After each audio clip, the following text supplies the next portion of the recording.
Good evening, race fans, or good morning, should I say, being that it's 1:30 on this sunny Sunday morning. I am well into my...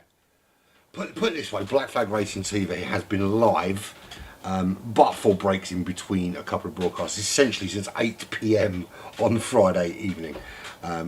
It's been an insane weekend of broadcasting here, and if any of you were just involved in that absolutely magnificent Division 1 race, let's hope for more of the same here as we move into Division 2.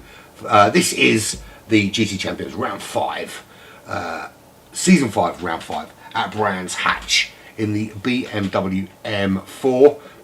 And we move very quickly on from Division 1 to Division 2 action. There we have it.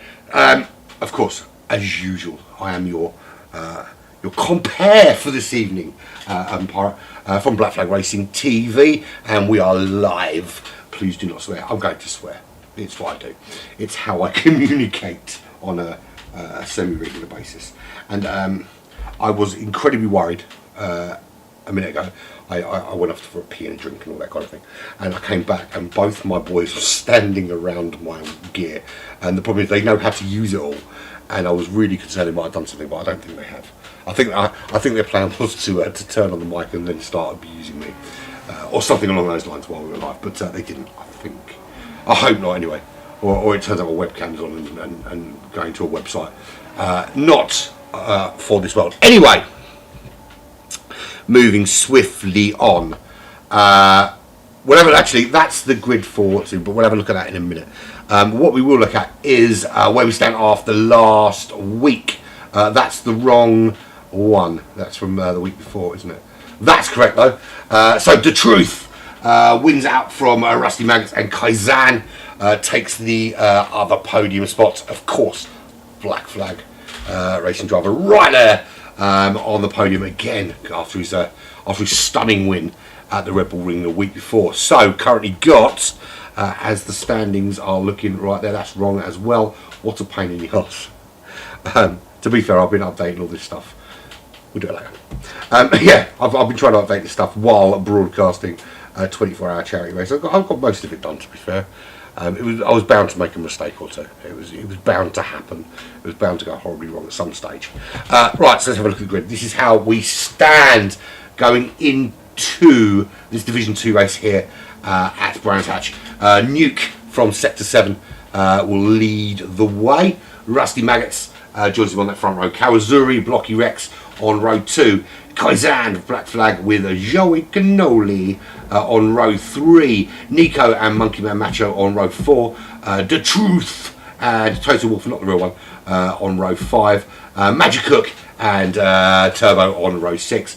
Row 7 is Justin Gaming with Newton, and Colin T24 brings up the rear of the pack today. And it's so refreshing to see.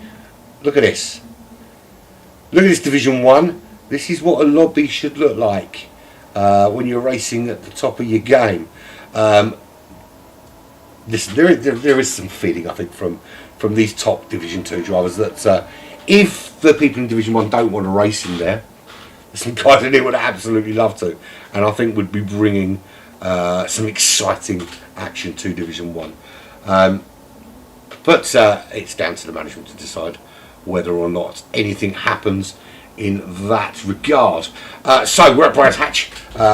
Racing soft, racing medium tyres are required, one set of each. You use one for the first hour of the race, you use the other for the other hour of the race, essentially. Pit window opens 10 minutes before that hour and closes 10 minutes after that hour. You've got 20 minutes in which to go into the pits and get back out again. You can at any time, but you can go 10 times within that 20 minutes if you so wish. It would be a stupid thing to do, but if you so wish, you can go and do that. Jump in there and knock yourself out, is what I say. Yeah, just waiting on Newton. That is correct. How is it, right, I posited this in race number 1 that we just did at for Division 1. How is it that I can finish a 24-hour race broadcast, right? I didn't speak for 24 hours, just broadcast for 24 hours. Jump straight from that into a 2-sprint race 2 feature race world championship. Leave that, come straight into a Division 1 race, still be on time, bear in mind, still be on time, and be hanging around waiting for drivers. Then leave a Division 1 race with only a couple of minutes to spare, go and have a wee and get a drink, and come back and still be on time, and we're waiting for drivers that all they've got to do is rock up for one race, man. Come on, dude, seriously. I think I'm trying too hard to be on time. Maybe I should just be like, oh, sorry, I'll get there when I get there. But let them know that I am indeed ready.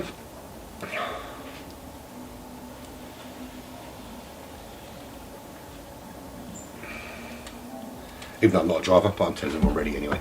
There we go, so he knows that I can go whenever they can go. So essentially, we've got a bit of an interesting race to go for us actually.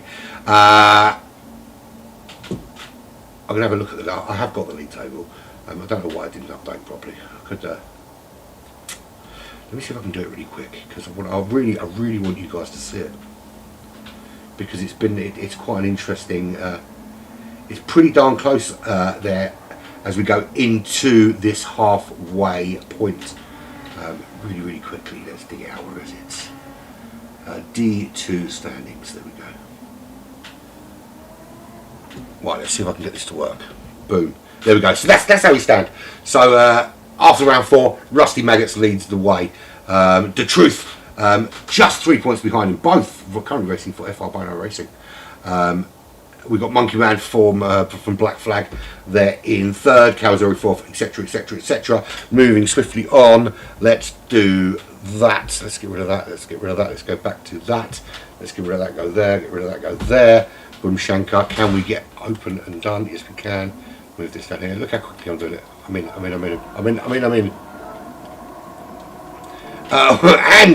I've done it. We are away. Turn 1. Turn 1's key. Get in there, get it right. Don't get too clever into turn 1. Everyone through. Are they through safely? Yes, they are. Up towards Druid. Do we get through here safely? Yes, we do, I think. Nobody going too wide. Couple on the brown stuff, but we survived. There we go. Right, okay. We've made it through turn 1 and turn 2 unscathed. Congratulations to everybody. I'll tell you what I do need to do very quickly while I'm watching. I'm going to watch the race and try at the same time to bring up the start of this broadcast as well.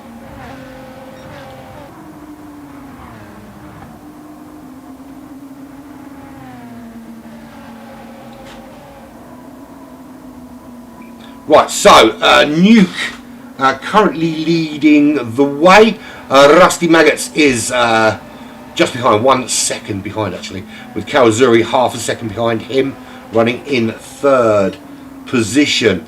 Kaizan 1.2 back in 4th place, with Blocky Rex in 5th, 1.5 back from him. Nico running in 6th, Monkey Man Macho, another Black Flag driver there in 7th. The Truth in 8th, Toto Wolf not the real one in 9th, Just Gaming in 10th, Colin in 11th, Magic Cook in 12th, Joey Cannoli bringing up the rear, currently in 13th place. He has already dropped back 12 seconds, so a bit of work for him to do to get caught up. And there's a yellow flag up ahead. Magic Cook into the pits. He's got a little bit of front end damage. Don't know if it was worth it. Was there enough damage to justify going in that early? Maybe. So Nuke still leading the way. He started on pole. He's got the current championship leader, Rusty Maggots, just in behind him. What's going on? Whoa. I thought my phone was going middle then, but It was just an update. So yeah, Rusty Maggots. So we've got the two US drivers for Sector 7's Nuke and Rusty Maggots of RWB Racing in first and second position. Kawazuri of I thought he was High Prix. Is he? I know he is in High Prix. He's gone for a different colour. That's not the usual High Prix. I got so used to seeing the usual High Prix colours that kind of surprised me a little bit. Kawazuri is of High Prix, but he's got a different colour car today for some unbeknownst reason. Maybe finishing the top three, we'll find out why during the interview. So Kawazuri is in third, 2.4 seconds is the gap back to Kaizan of Black Flag. And I've got to say, the Black Flag liveries are just getting better and better and better. Slipstream, who does he's pretty much our kind of livery guy, and just an awesome job week in, week out on these cars. Credit to the man, they're brilliant. Blocky Rex, also of RWB Racing, running in 5th position. All still very close between them. I mean, if we look at here, if we go from the truth there in 8th place, and we look forward, I mean, you can see there. I mean, if we little glance behind, oh, wrong button completely ruined that. Then there's Total Wolf, not the real one. Right, yeah. So that's where we wanted to look there from the truth. When you look back there, there's a little gap back to Just Gaming, but there ahead you've got Monkey Man Macho, you've got Nico. You've got, I can't even tell who that is, that's Blocky Rex. Still so much to race for those guys. While Nuke and Rusty Maggots and Kawazuri up in that top three. And just at the head of this little group here, where you can see, that is Monkey Man Macho. Where is he? There he is. He's in the wrong livery. What is going on with that? Why are you not running the livery, Mr. Monkey Man Macho? We need to have a little chat about that, my friend. I wondered why I couldn't see a Black Flag Racing car right there. But there is Kaizan running in 4th position, just ahead of Blocky Rex, and kind of about 2.2 seconds ahead of those front three. Kawazuri, Rusty Maggots, and Nuke. Pretty much that's where they started. That's where they currently are.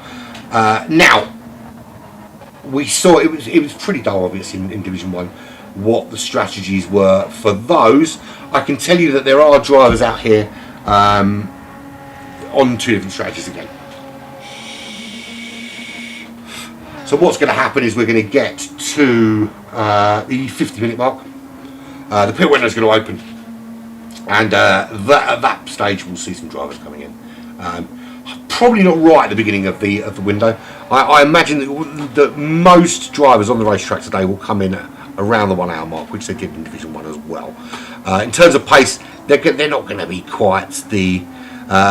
although to be fair, I mean, I'm saying that, if we look in now, you can see that Nuke is doing mid 130s. That's pretty much the same sort of pace the guys out front, although the guys out front in Division 1 were doing mid 29s. To low 130s. So not that much difference between the front runners in Division 1 and the front runners here in Division 2, particularly early on in this race. Nuke desperately wants to try and pull away there in the lead of this race, but Rusty Maggots having none of those shenanigans and is right tucked in behind him there as they pull off up the road to start pulling a gap actually on Kawazuri. Who is there in 3rd position, racing in High Prix, but on very different colours. I'm actually wondering whether there is a little bit of a bug, a little bit of a livery bug here, because it appears that Nuke isn't running a livery either. So let's just assume that it's a bug and not someone not running a livery. So I apologise to Monkey Man Macho for having a little dig for not running the livery, because I think we've got a bit of a bug. Because there, I mean, there's the Just Gaming High Prix colours, and he's clearly got the correct colours on the car. If we look at Kawazuri's car, I'm not sure if it's a bug with Kawazuri though. because he's got a lot of the high free stuff on there. He's just it's just in orange and not the usual high free colours. Oh, was that commentator's going a little bit whoopee? Nearly lost you, my friend. Nearly lost you, but he has survived. Lived to survive another day. As we come to complete lap 5 here, it was 80 laps, wasn't it? In Division 1, it shouldn't be too far off that figure today. I wouldn't imagine would be much different than 78, 79 laps for these guys as well. So we can see here the Rusty Maggots and Nuke absolutely disappearing off up the road and trying to pull a gap already. And I say trying to pull a gap, they're succeeding. They've pulled out already 4.2 seconds over Kawazuri from High Free in just 6 laps. Continue with this kind of pace. Now remember, Rusty Maggots did something similar when we were at the Red Bull Ring a couple of weeks ago, and it got to kind of really early on. It got to something like sort of 25-30 seconds, and then it kind of stalled. And then that obviously got chased down much later on in the race. Rusty Maggots pulling out a move up into first. Can he make the move stick? Doesn't this time. Just slots in behind Nuke. We'll try and have another go in a couple of corners time. It's not a good place to be overtaking it, to be fair. Still drinking the same drink I've been drinking for about 3 hours essentially. Little sips, my friend. Little sips. Yeah, I opened it before Division 1, I still haven't finished. How you doing, Arminis? Yeah, it's looking good so far. Kaizan running in 4th. Arminis, I just want to say congratulations. I did see, I haven't replied yet, I did see the screenshot she sent me. You, Willard and Slip, absolutely fantastic job. Fantastic job in GT Fusion earlier. Stormfly did okay. I think there's going to be a cause for 1 or 2 steward inquiries that he got clipped a bit once. I'm not entirely sure I want to continue doing those streams because it was a bit rubbish, but we'll talk about it later anyway. But yeah, congratulations you guys, absolutely smashed it. And good luck in your race this evening, or I think you're all racing, haven't you? We'll catch up later, whatever goes on. Anyway, Rusty Maggots did try and make the move. It didn't happen. He's had to slot in behind Nuke. And Nuke lives to fight another day. Has managed to hold him off and stay in the lead of this race. Here's the burning question to those of you watching now: Is it worth if you're you're in this sort of stage of the race, early stages of the race, and the car behind you is clearly Rusty Maggots getting very sideways on. The car behind you a lot faster. Is it worthwhile, causing yourself issues with tyres and fuel this early on to defend, or just let them go and let them kind of rev out their car and burn out their tyres, safe in the knowledge that at some point later on you're going to catch them? It's always something worth considering. The Truth is in that top 3. Doing a really good job there, ahead of Kaizan at the moment. Nuke and Rusty Maggots disappearing off up the road, but best of the rest there. And I mean, that is, we've essentially got The Truth, Kaizan, Just Gaming, Blocky Rex, Monkey Man Macho, Kawazuri, Colin, not the real Toto Wolf, running in 10th place. So basically from Colin forwards, it's half a second, 1.4 seconds. 0.2 to 0.5, 1.3. There's nothing really much separating those guys. It's a nice big cluster of racing cars. Just one person in there makes a mistake. The Truth or Kaizan or Just Gaming makes the slightest of errors, and everyone's going to come streaming through. You're going to lose a lot of positions. We can just see there though that The Truth and Kaizan just starting to edge away from Just Gaming at this stage and create a little bit of a cushion toward getting towards top. I say getting towards top, so they're not like anywhere near Nuke and Rusty Maggots in a minute. Excuse me. I've drunk so much coffee today, it's absolutely ridiculous. I don't know how I'm going to survive. No, I don't know. There's this strange booping in the house. have no idea where it's coming from. If I hear it again, I'll perk up like a meerkat. Right, so fastest lap of the race thus far is a 1:29.9. That's from Rusty Maggots. Nuke has done a 1:30.3. So, you know, we look at the pace of those guys in Division 1. I think the fastest lap was 28 something at the end. But 29.9, early doors in this race, there's really not much to separate Division 1 and Division 2. And I certainly think there is a big argument to be made for those, what was it, five, 6 spaces in Division 1 tonight. I think there's a very strong argument made for the top 5 in Division 2 to move into those spaces. And I don't think they'd be out of place racing among those in Division 1. I think the prestige of racing in Division 1 is certainly a good selling point for those Division 2 drivers. Anyway, it's not my decision to make. I can only make the suggestion and hope that someone hears me. Nuke still leading the way. He's holding on from Rusty Max, but these two, do they work together now?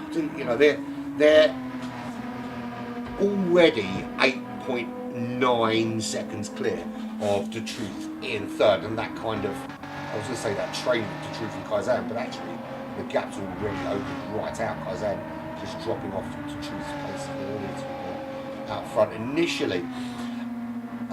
Do we see these two work together in some kind of format, Rusty Manx and Luke, to try and open that gap up even further? They're clearly operating. You can see all this, hiding strategy from people. If you're only running 2 sets of tyres and 2 cars disappear off into the distance to start the race, you know which one's front. The soft compact tyres. It's not really rocket science, is it? I think all this subterfuge of hiding the tyres under the guise of we don't want to give away tactics. These guys have run both scenarios. I can guarantee you that every single person on the racetrack knows that Nuke and Rusty Max are on soft compact tyres. That it's no kind of crazy trade secret. I'm not going to reveal where they are on fuel, where they are in terms of tyre wear, but I think we can safely say that everybody knows what tyres are running. Everybody in Division 1 knew, and everyone in Division 2 knows as well what tyres everybody is operating on. So we know that these two are on these soft compact tyres, and they're looking to build a big lead. Now, in D1, there was just the one driver on the soft compact tyres to start, and we saw him get swallowed up and end up finishing back in 5th place, because he just couldn't build a big enough gap early on. And it must be a source of frustration if you get you're on those tyres and you start to build a big lead initially. But I think they're going to need, these guys are going to need 30 to 35 seconds to stand a chance of holding off the onslaught later on. And they're going to need that after the pit stops, because there is going to be a big charge on them towards the end. It's just a fact of life. Now, what's really important for these two, I think, is to not necessarily battle each other so much. I'm sure that one will want to win over the other. We've got 2 distinct race teams out there, of course, Sector 7 and FR Bono Racing.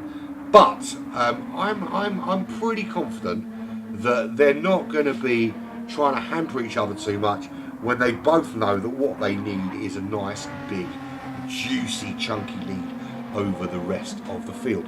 We're 16 minutes into this race. It's 2 hours of racing. Their priority, Rusty Maggots and Nuke, is to build the biggest gap as possible while taking out as little out of those soft compact tyres as possible, because the last thing they want to do is have tyres that are not playing nice towards the end of the race. Yes, they want to get forward as quickly as they possibly can. What they also want to do is make sure they're not burning too much fuel, so they don't spend too long on the pits. Now, it's a very, in comparison to, I think it's probably one of the shortest pit stops in the entire game, because it's a very short entry, very short exit. So the actual stationary time is really the only thing that's hampering you, and you really need to maximise the amount of time you're on track and not standing still. So the less fuel you have to put in at the end of the race, the better, of course. And we saw in D1 that those guys were literally only needing a splash and then just managing that towards the end of the race. So the gap to De Truth is 9.7 seconds. And he already is starting to put a little bit of a gap from the Oceania people. That is Oceania, isn't it? That's what we call it. Yeah. So we've got three drivers from the Americas. And I think Canada's including the Americas, right? Stupid question. Absolutely stupid question, of course it is. So Nuke, Rusty Maggots, and The Truth. That's your top three. The Truth, 10.1 seconds behind Rusty Maggots and Nuke. Then we look back to, we've got the two Australian drivers, Kaizan from Black Flag. We've got Colin from, is it Kick-Ass? And then Kawazuri from High Pre, just making that move on Blocky Rex and splitting Oceania with a Brit right in between them. Get in there, Kawazuri. You get in there and you assert that British dominance in that top six. So Kaizan and Colin from Australia separated from the one Kiwi Blocky Rex by just the High Pre car of Kawazuri. A gap's already starting to open up across the racetrack.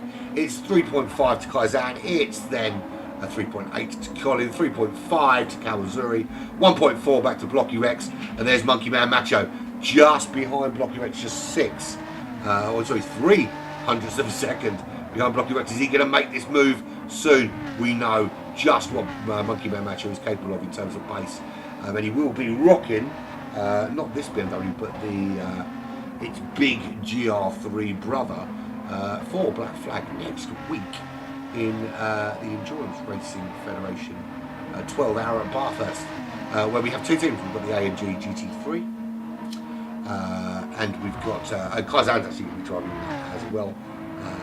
He's going to be, funnily enough, Monkey Man Macho and Kaizan will both be in this BMW, or the big brother of this BMW next weekend in this particular car. And we've got another team with the GT3, of which Roses from Division 1 will be joining us on secondment from Kawazuri's team, High Pre.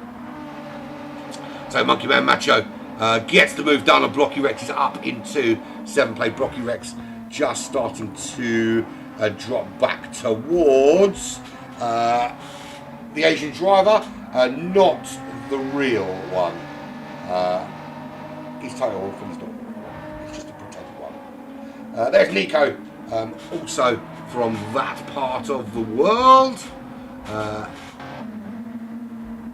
So it's three.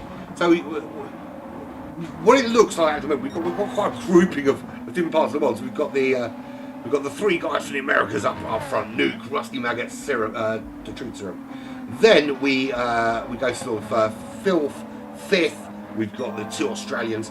Then we've got the Brits in Kawazuri and Monkey Man Macho in 6th and 7th, 2 seconds apart they are, as Monkey Man Macho is just starting. That's a purple sector for Monkey there in sector 1.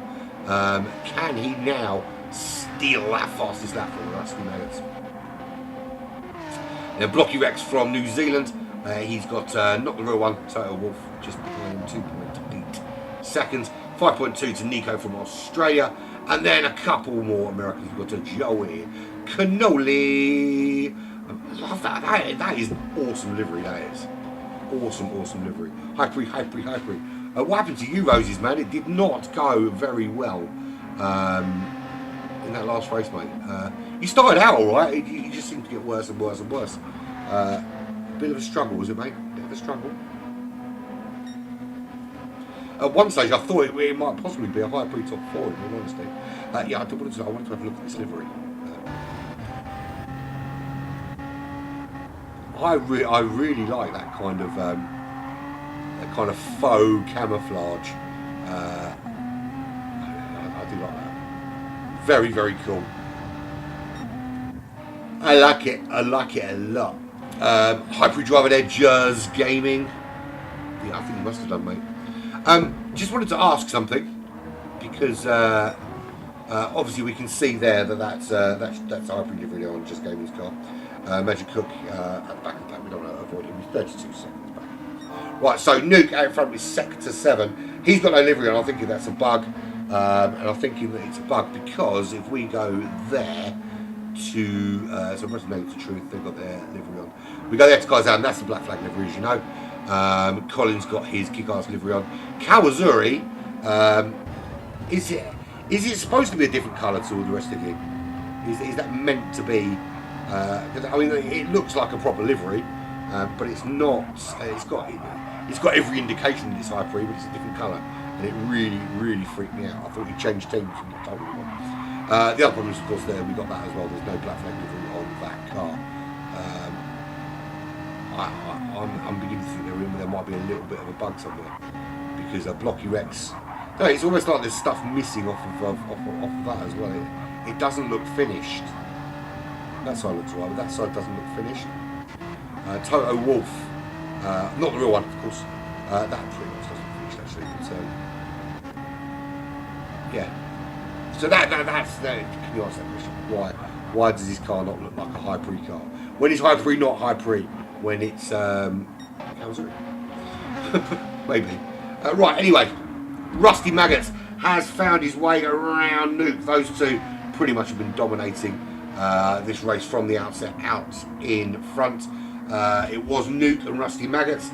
Now it's Rusty Maggots and Nuke as we come up towards 1/4 distance here at Brands Hatch. I'm trying to get my phone to plug in. It's an absolute nightmare. My phone is absolutely buggered, and you have to really fiddle with the wire to plug it in. Get it to work.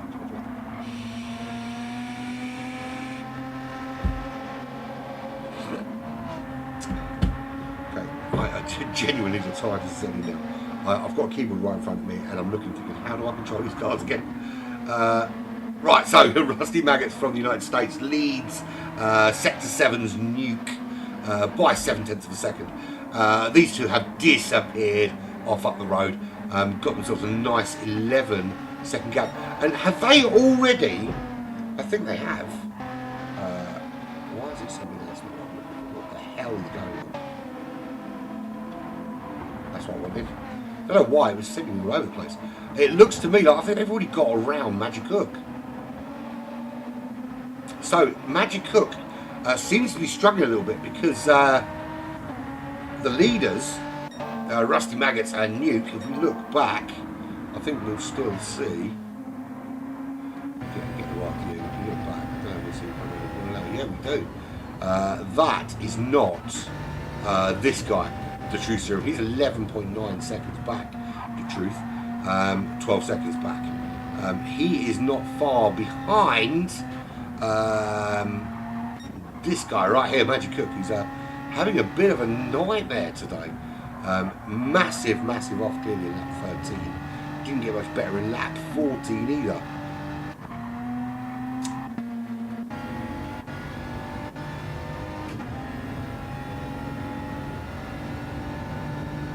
Oh, okay. I didn't see one in Division 1 though, to be fair. But then I wasn't really looking for it.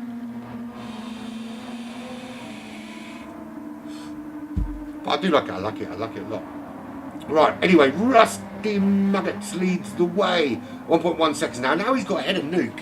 He's showing a little bit more pace in him out front. He does have the fastest lap, the 1:29.8. But he cracked that one out. I was going to say cracked that one out right at the beginning, but he didn't. He cracked that one out last lap. He's been freed. He's been freed to do whatever he wants. And what he wants to do is drive really quickly. Nuke, he wants to drive really quickly, but not quite as quickly as Rusty Maggots. He seems to have that extra pace. Look at that gap already. Since he's got past Nuke, he's really gone hammer down. 12 seconds back to the guy that nobody can handle, Sodium Pentothal himself, the Truth Serum. He is... oh, of course, yeah. I suppose that would make sense. That would make perfect sense if I wasn't using a brain that has been essentially, other than a small sleep, awake since Friday afternoon. I lie. I mean, I sort of 7 hours between Friday afternoon and now. But That's it. And then I'll basically broadcast the rest of the time. Kaizan, he's comfortably just outside that top 3. Look, you can't count this guy out. He had a win at Red Bull Ring round 3, another podium, 3rd place for him in round 4. He is there, or thereabouts, in this in Division 2 at the moment, really kind of running those guys out front ragged, and certainly putting in a challenge for the championship. As his Monkey Man Macho is currently back in 6th position. Keeping the throat back so I don't lose my voice. Colin, there he is running in 5th, 2.6 seconds back from Kaizan. And I was about to say there's Monkey Man Macho, but it's not. It's Kawazuri and Blocky Rex, both making a move on Monkey Man Macho in one foul swoop round the outside at Druids. It must have been, Monkey Man Macho must have got a little bit squirrely to turn 1 and just lost a bit of pace going up into Druids and has lost out to Kawazuri. And Blocky Rex, where's he gone? What happened to Blocky Rex? Can we get a replay of that, please? He got on the grass, he kept the power on. What happened? Oh, it looked to me, I've got to say, I do wonder whether he got a little clump there from Monkey Man Macho. Or was it one of those cases where he never actually touched him? Because it happens quite a lot where he never actually touched him, but it looked like he might have done. I think that's one that might be getting looked at. It's put him actually. I was saying that Blocky Rex has been getting pretty damn squirrely, to be fair. So I don't know, but he has got damage at the back. So clearly there has been some sort of contact. Let's have a look at the front of Monkey Man Macho. There's no damage to the front of Monkey Man Macho. I think you could probably argue if he touched them, there'd be damage on both. Is this another issue of one of those netcode problems that have been, I think, plaguing lobbies for a while now? Actually, certainly since the VR update, there's been a number of issues creeping up. Obviously, we had that massive issue with the spectator mode. We were going horribly wrong when VR first came out, right at the end of the Porsche Cup. So bad, in fact, that it was almost impossible to broadcast. Then we got fixed for that, and then we got keyboard controls and all kind of other things came in to make our lives so much better. But there's just been these little issues now with two drivers looking at the same incident on a replay and seeing two completely different things, which is not ideal when you're operating leagues, because it makes it very difficult to steward. Because to all intents and purposes, if you're looking at a video and the video says the guy behind you crashed into you, you've got every right to feel aggrieved and expect something to happen. But then the other guy puts the footage and he never touched you, thinking, well, what's the freaking point? So I think that'll get looked at anyway, and a decision will be made. So Monkey Man Macho in 7th, Kawazuri in 6th position. Behind them, 5.1 seconds back, is Toto Wolff, but not the real one. He's 2.6 seconds himself ahead of Blocky Rex. That's where he's come back out after that. What looks like a bit of contact.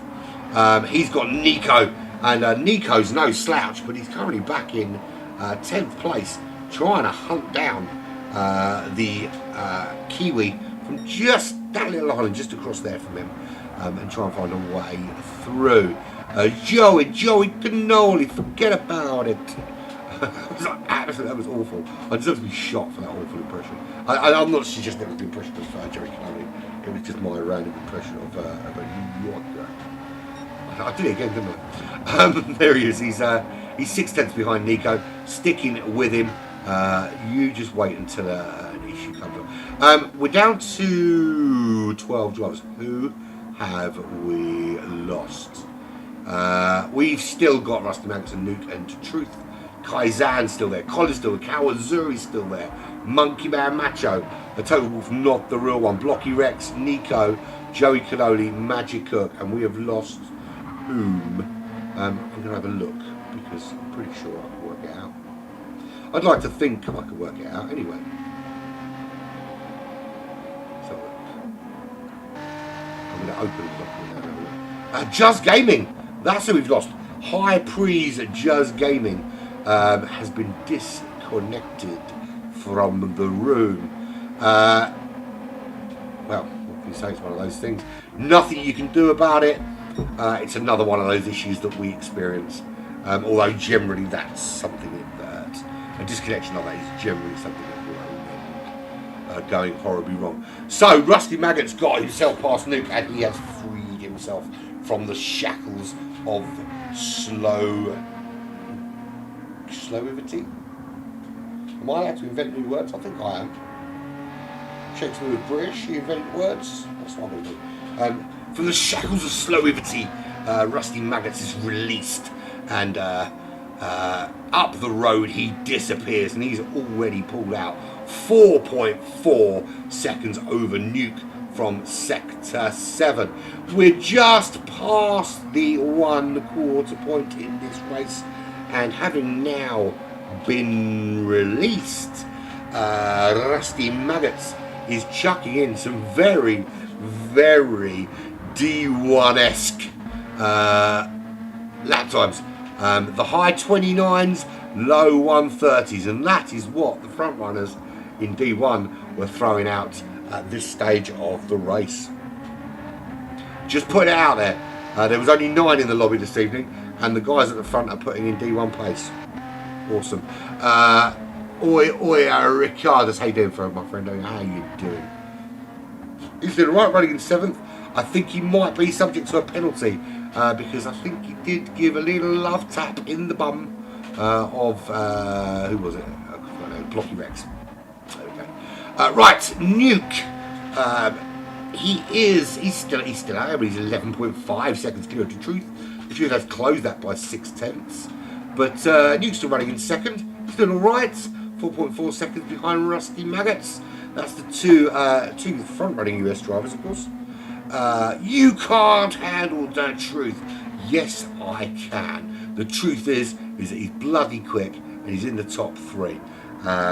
Canadian driver doing everything to prove to those 2 guys up front that they can do whatever they like. He's going to catch them eventually. And I can tell you something, based on that current pace on the tyres that he is on, I think the second half of this race we're going to see some lap times tumbling. 9.9, so 9. Let's say 9.5. It's Kaizan. I'll show you what this is. This is a beauty of a livery. This is actually one of my favourites. Look at that detail. It's shiny and stuff. Look how cool that is. It's shiny. My precious. So guys, running in 4th place, he's 9.7 seconds behind the Truth as it stands. By the early doors in this race, there is certainly a scope for a top 3 right there. At the moment, the job is conserve fuel, because if you can get to the pit window with enough fuel to do the second half of the race, and don't expect any on board, you're not going to be in there very long, and you're going to gain yourself a position or 2.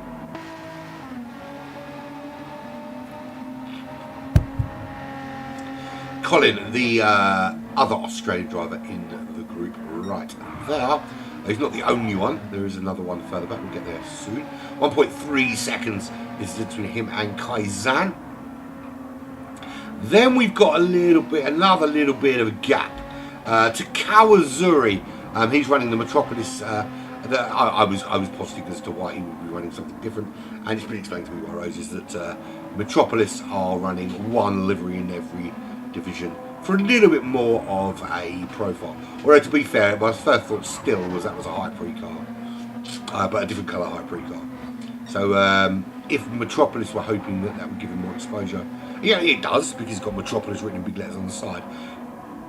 But I think if you look at that and you're thinking, okay, well, it's not Hypre, it's not Hypre, it's not standard approved Hypre livery, but it's not far off it in terms of lots of stuff on there. 12.6 seconds is the gap back to Kawazuri from Colin. He's in a nice comfortable free air to just kind of lay down some lay down some laps. It's 8.2 back to Monkey Man Macho, who's got a Toto Wolff, not the real one, having a little dig behind him, trying to find a way through. Monkey Man Macho not quite showing the pace that he has been throughout this tournament thus far. Not sure if the Brands Hatch is an odd track because it doesn't matter how quick you are. It's a real kind of it's one of those tracks you need to know it well to be super quick around it. It's got its kind of intricacies. They are very quick corners. The majority of the corners here are super quick corners. And it's just about, it's really kind of about finding a way to maintain that pace. And I think you need to understand this circuit better to be faster around here. And just because it's got that kind of, that high speed flow about it. You know, it's one of those kind of tracks. It's one of those kind of tracks that when you get it dialed in, it's absolutely spot on. But when you don't, it can punish you and punish you hard. So Toto Wolff, not the real one. 1.6 behind Monkey Man Macho was troubling him a little bit, but not anymore. There's Nico 71 running in 9th place. The final Australian drivers. Oh, there we know. Listen, we know Nico is very, very capable. What do you mean I'm not broadcasting on GTC? Let me go back into there. I'm looking here. It says multi-stream platform broadcasting. I've got it right here. Has the stream key changed from the one last time out? Because it's definitely been broadcast to both.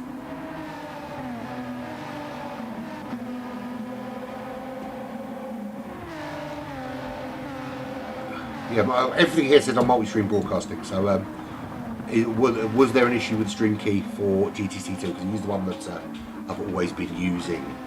I don't know what to suggest at this stage. Obviously, I can stop the broadcast, I suppose, if you want me to, and rebroadcast. But I don't suppose that would be that's a viable option. Maybe we'll come up with another solution. Maybe there's a way I can share it to the page afterwards. We'll come up with a plan. I don't know why that's happened because it says here it's multi-streaming. I mean, I've even got a message on the multi-stream chat from you, wherever you put that. I don't know. Anyway, moving swiftly on, because I'm about to get murdered by Presidio Dog for something out of my control. There we go. Anyway, Rusty Maggots leads the way, 4.8 seconds. He leads in this.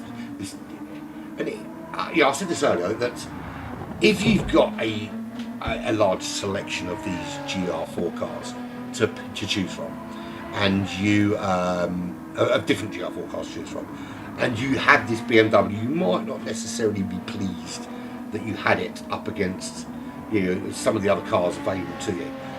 But as an isolated vehicle against other BMWs, it's not a bad car, but in GT7 there are some great GR4 cars, and this BMW just kind of lacking against a number of them.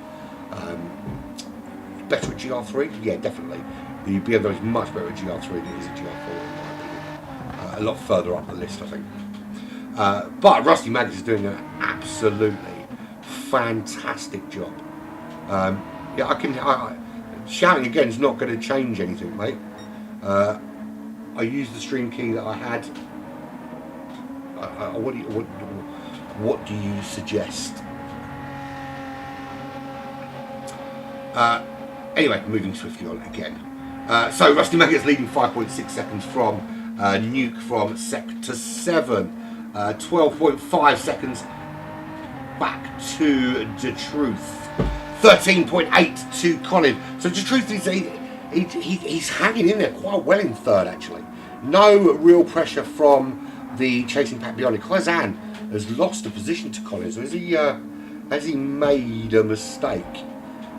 Because it looks to me that he has, or has Colin just shown some phenomenal pace. We'll have a look. Actually, it may be that Kaizan has has lost a bit of time on this particular lap, because he was a little bit ahead of Colin, quite comfortably ahead of Colin. But as it stands now, Colin up into fourth and is the lead Australian driver as it stands. But there we have the truth. The only Canadian runner here in D3. And he's very, very comfortably inside that top three at the moment. Rusty Maggot's running 10.5 seconds ahead. But I think it's plain to see that Nuke and Rusty Maggots are on a very different strategy. And they've been swapping the lead between them. Rusty Maggots was sort of 3 seconds ahead of him, but clearly had some sort of problem there. We can see there he lost 7 seconds on that last lap, which is why Nuke regained the lead of the race from him. And that lead wiped out immediately. He's now 1.8 behind Nuke. But these two essentially have disappeared off up the road on their softer compound tyre, and the gap will stay that way until we hit the pit window, which is in about 7 minutes time. So about 4 laps time, we'll see that pit window open, and then we'll see when people decide to dive in. Obviously, the second half of the race, the Truthroom's in a very, very good position actually too, and he picked up a win last time out. Could this be another potential podium for the Truth? Sitting comfortably there in third. As you said, Colin running in fourth position. He is 1.1 seconds ahead of his countryman Kaizan. Kaizan didn't lose a significant amount of time actually on that last lap. So it was just pure pace that got Colin and edged him past his countryman there. It's saying really forward, ignore that. That's absolute rubbish. Nice big chunky gap behind Kaizan. No worries at the moment from Kawazuri, who is 16 seconds. That's 16 seconds behind, and he's and I've had an awesome explanation about the Metropolis livery. Makes absolutely perfect sense to me now, and it is really actually I quite like it. I like that orange colour anyway. I think it's a really cool colour for a race car. I do quite like that. But I've got to admit, I was concerned when I first went to Kawazuri had defected from High Prix and to another new team. Mid-season as well. 1.32 Monkey Man Macho. Still have a feeling there might be something to be looked at involving him later on after the race. For me, it might have been a netcode problem. I know, but how do you propose that I do that? I can't. Other than stop the. I mean, if you want me to, I can stop the stream and start again. But yeah, is that what you're asking me to do? Are you asking me to stop the stream and do it again with a new stream key?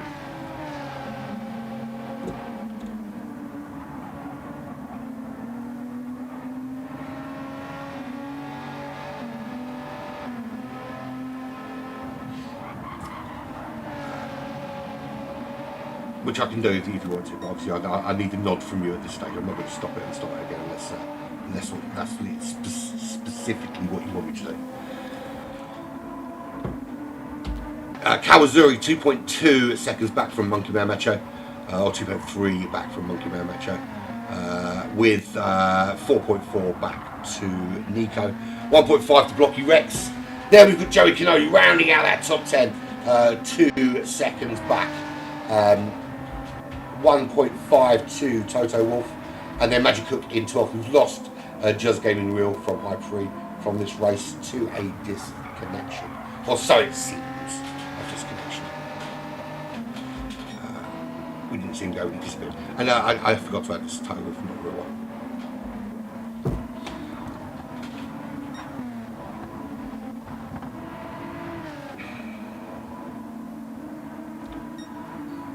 So Nuke back ahead of Rusty Maggots. He started the race in pole, was ahead of Rusty Maggots for some time. Then Rusty Maggots found a way through and opened up a nice juicy 3-second gap. Then little error, little mistake happens, and Nuke back ahead again. Rusty Maggots dropping back closer towards the Truth running in third. They haven't been able to pull out a massive gap coming up towards this pit window.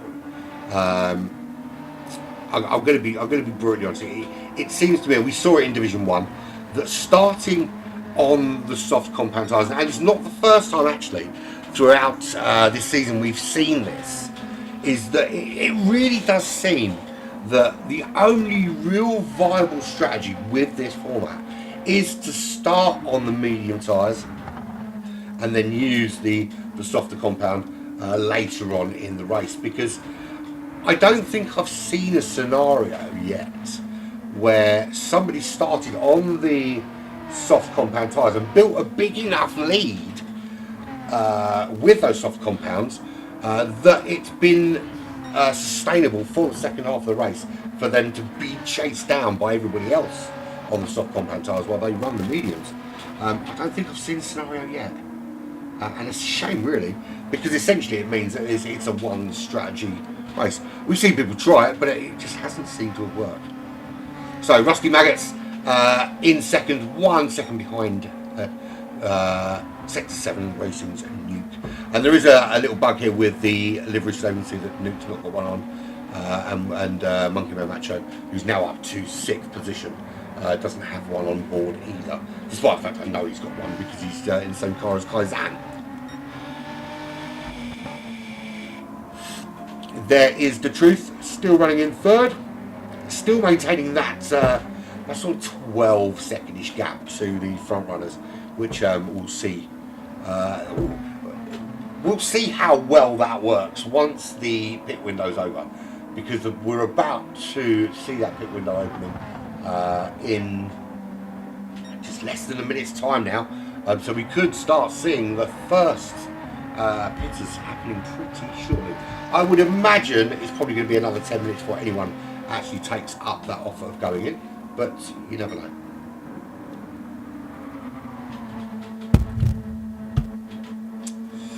Alright, show off.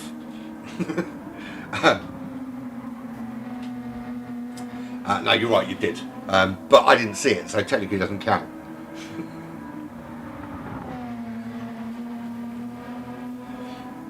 You're right, you did it. Look, I'm not saying it's not doable, but you do have to. But you had to build a manual. What gap was it that you had to build, regardless, for it to work? It was a huge gap, right? A huge gap. And I think actually, if you've got to build such a big gap, it's a gamble. I think it really is a gamble that you're relying on being able to build a 35, 40, 45 second gap in the first stint. You're relying on everything being perfect and every apex and hitting your kind of optimum times to be able to open that gap. And the guys behind you on the medium compound tyres to not necessarily be chucking in the very best times they can do. I think it's too much of a gamble, personally. And certainly I think the faster guys agree across, certainly across Division 2 that I've spoken to, it's not necessarily a viable solution. Anyway, but we're at that point when the pit window is now open. 20 minutes you've got to go in, you get in, you get your fueling done, you get your tyres done, and then you get back out, and you need to be coming out of the pits before the window shuts.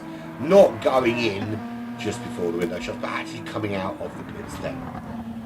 So running down the order, we've got Nuke running from, running ahead of, should I say, Rusty Maggots. The gap is 1.1 seconds. It's pretty clear that we've established those guys are on the soft compound tyre. Yeah, see, that's not too bad. See, 40 seconds, I said, you know, 35, 40 seconds. But the thing is, it's a gamble to do it though, right? You've got to be confident you can build that kind of gap. And you know, at first, to be honest, it's not the first time that I think we've seen Rusty Maggots do this. Put in put in soft tyres and go for that kind of big push. I think we saw Rusty Maggots did it at the Red Bull Ring, and it didn't work out then. And he pulled out, I think, a 30-second lead at one stage. He had, but it just wasn't quite enough, and he ended up getting caught. But here they initially, I think the end of lap 1 they were 3 seconds clear of Nuke and Rusty Maggots. Then they had their own little kind of ding-dong battle. Then Rusty Maggots got past Nuke and he was 3 seconds ahead of him. But again, you know, if you make mistakes and you can't keep it on the racetrack, it's going to affect you. And yeah, I think from my perspective, if I was doing it, and obviously I don't race this kind of pace, but if I was doing it, I would go for having those grippier, racier tyres later on in the race when you're chasing someone down, and just try and stay in it really on the harder tyres. So, you know, stay there or thereabouts, because anything can happen over the course of a 2-hour race, of course.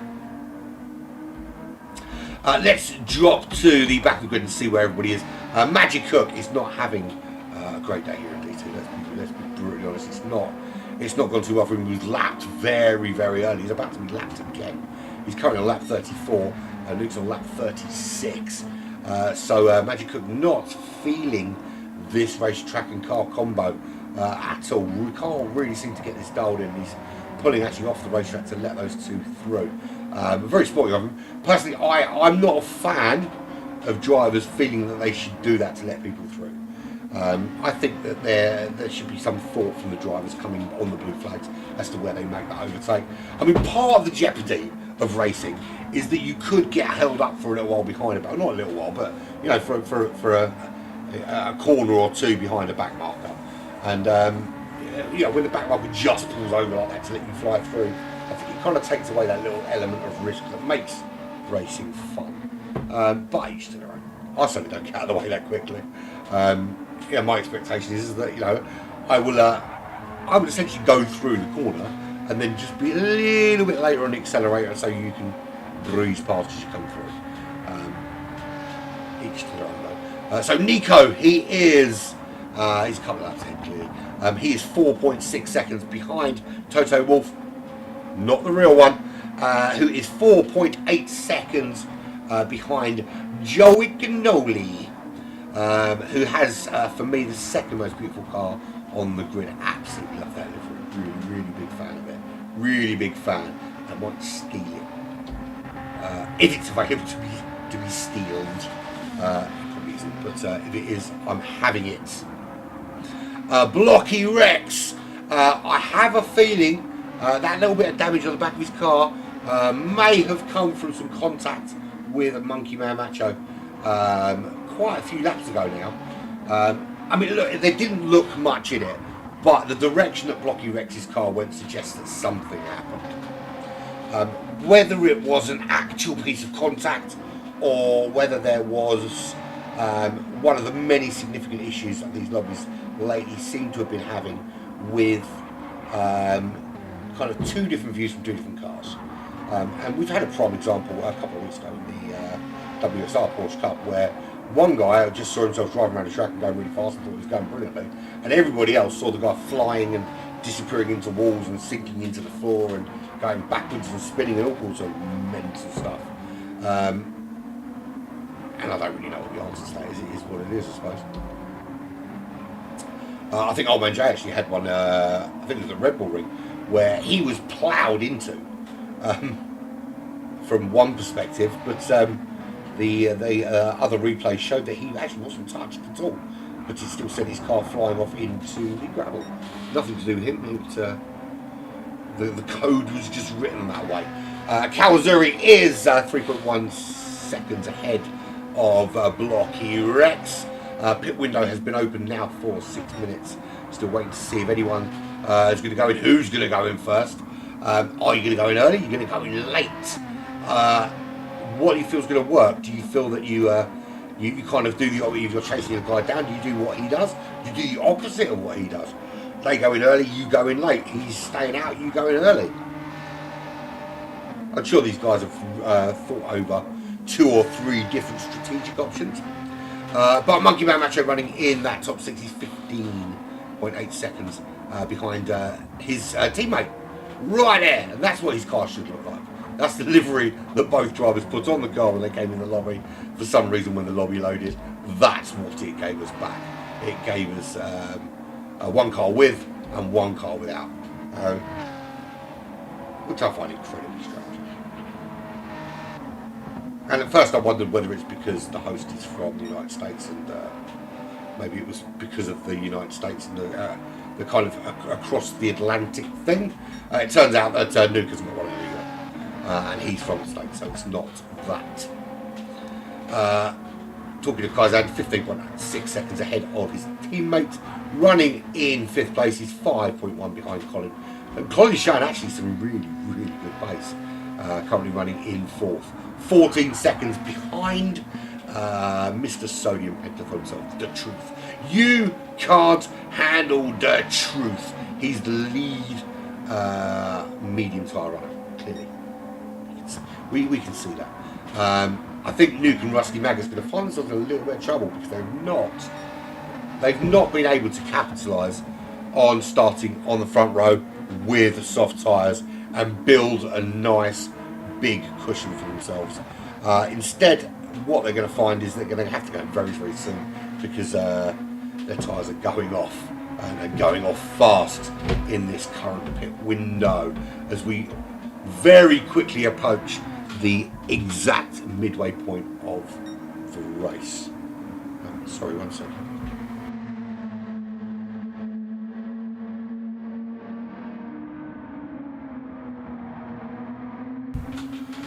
No idea what my email just wandered downstairs and then wandered off again. But she's on her way back to bed for. So kids are weird. Kids are really, really weird. And if you haven't got any, don't do it, man. They're expensive. They're weird. They smell funny. They ruin all your stuff. So there's your race leader.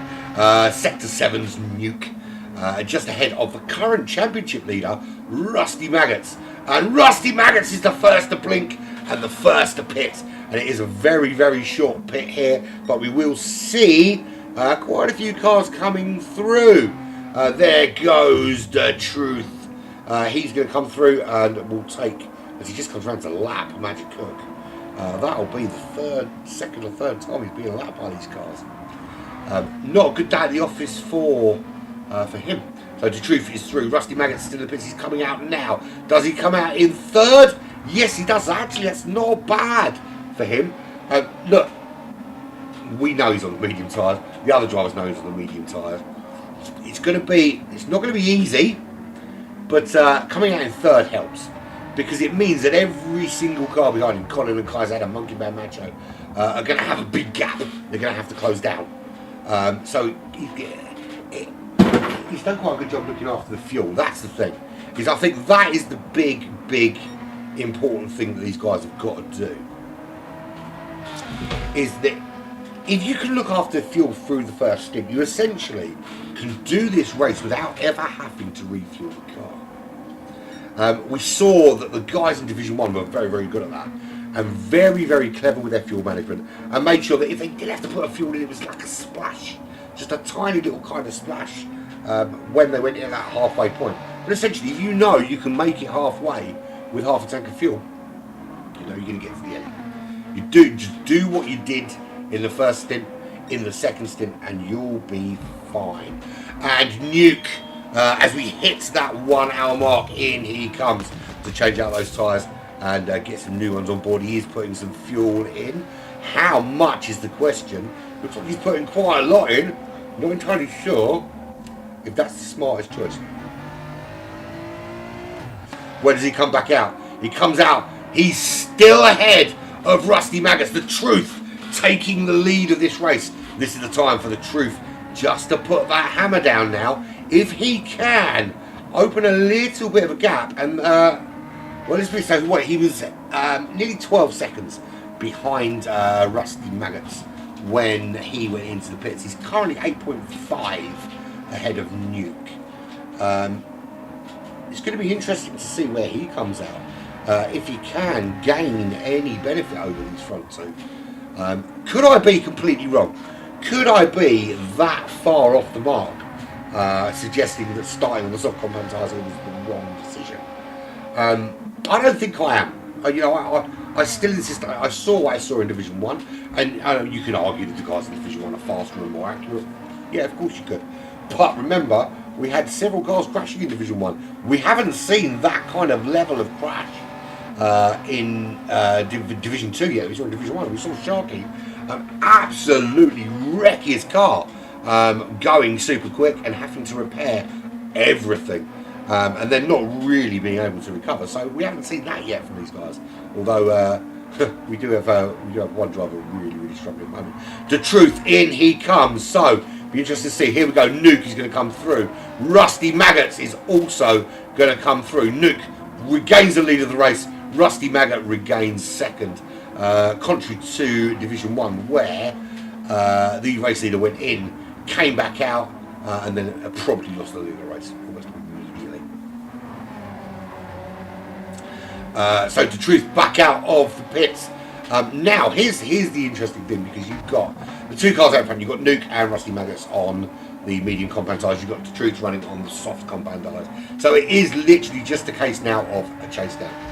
Colin, he's back out. He's on the soft compounds. Monkey Man Macho, he hasn't got in yet. He's still running on those medium tyres. He's still got, and to be fair, not a shabby pace either on those medium tyres. Mid to high 31s is not too bad for the medium compound tyres around Brands Hatch. Little reminder of where we are. This is GT Champions World Cup Season 5, round number 5. We're at Brands Hatch in this BMW M4, the GT4 M4.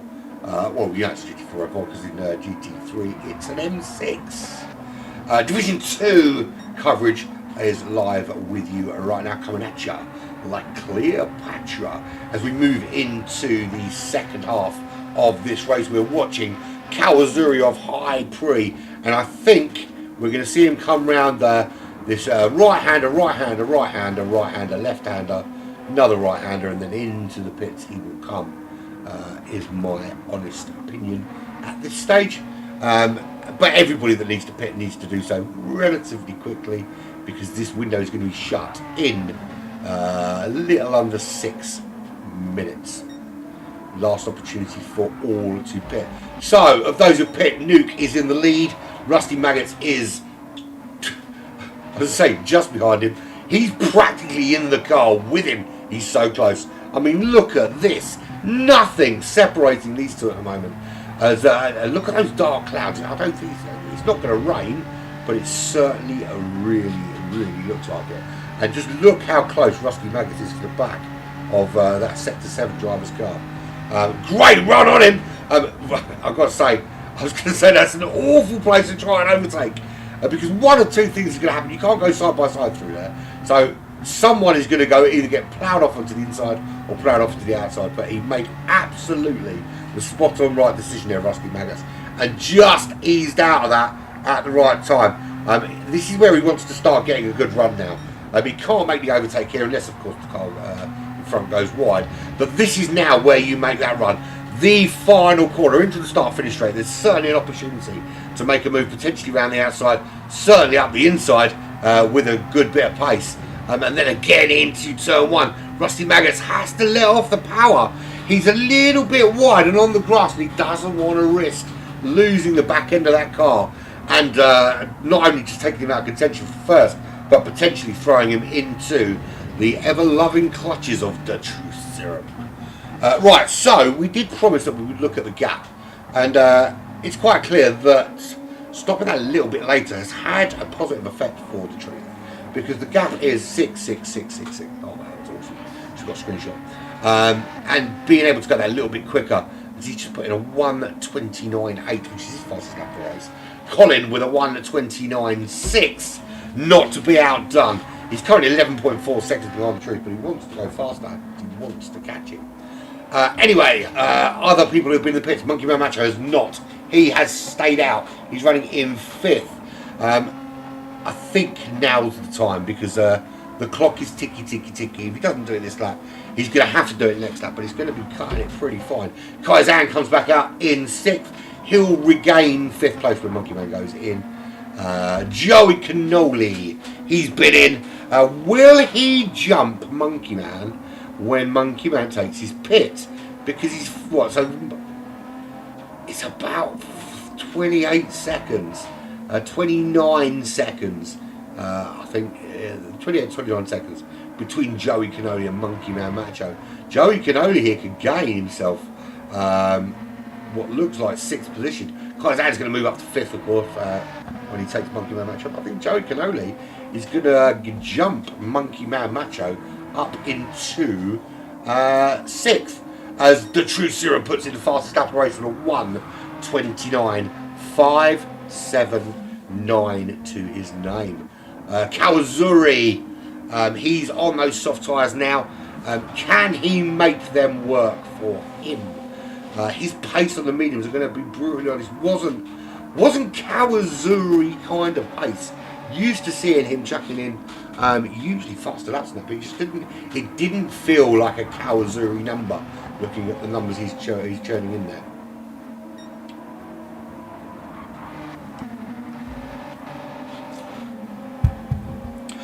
Blocky Rex may find himself bumped up a position or two if Stewart's inquiry that I think is going to go through does. But so Joey Cannoli does indeed, as I thought, just get out ahead of Monkey Man Macho. They're both on the racing soft tyres, so it is really a mono race to the end of this circuit. It's not about who's got better tyres. They've both got the same tyres, pretty much, for want of a litre, the same kind of fuel. It is just a straight shootout between these two for 6th place. Everybody has now been in, I think. I don't think there's anybody still need to go in. There's Toto Wolff, not the real one. He's been in. Magic Cook, he's been in. But he's 2 laps behind him at the moment. Not having the greatest of races is Magic Cook. So I think we can say that firmly the pit window, well, it's not closed yet, but no one's likely to be using it at any stage now for anything other than some repairs. Which, of course, you're allowed to do outside the pit window. We've lost one driver from this race, Just Gaming from High Pre. Disappeared very early on, actually. 1 minute he was there, and then poof, he was gone. Race leader is still your pole sitter, Sector 7's Nuke. And Rusty Maggots still tucked in behind him. He found a way past him once. He can't do it again. And the problem that he's got now is when he did it last time, this guy, The Truth, was 12 seconds back down the road. He's not 12 seconds down the road anymore. He's 3.8 seconds down the road. That's next to nothing. Particularly when you consider not only he's got the fastest lap of the race, he is, as it stands, going about 1 second to 1.5 seconds a lap quicker than Rusty Maggots at the moment, and about 1 second a lap quicker, in fact 1.5 seconds quicker than although that last lap for The Truth a little bit slower. Excuse me. That was a low 1:30 for The Truth. 6/10 was a different exact time out, so at least the slide back towards The Truth has been arrested slightly. As I say that, and The Truth puts in his fastest first sector of the race. He is purple, not just his fastest, anybody's fastest. Sector 2, and it's still purple. What happens here? We're going to cross another sector. Are we still purple? It's not happened yet. He is still purple. Is The Truth going to improve on that 1:29.5? What's the gap to Rusty Nuggets going to be? Rusty Nuggets? Who the hell is Rusty Nuggets? Rusty Maggots going to be when we get to the end of this lap. How much more is he going to be taken out of him? When do we think he's going to catch him? He's got Toto Wolff, not the real one, just ahead. That might slow him down a little bit, being caught behind that back marker, but not for any significant amount of time. We Come Run, he's going to cross the line. Does this stay purple?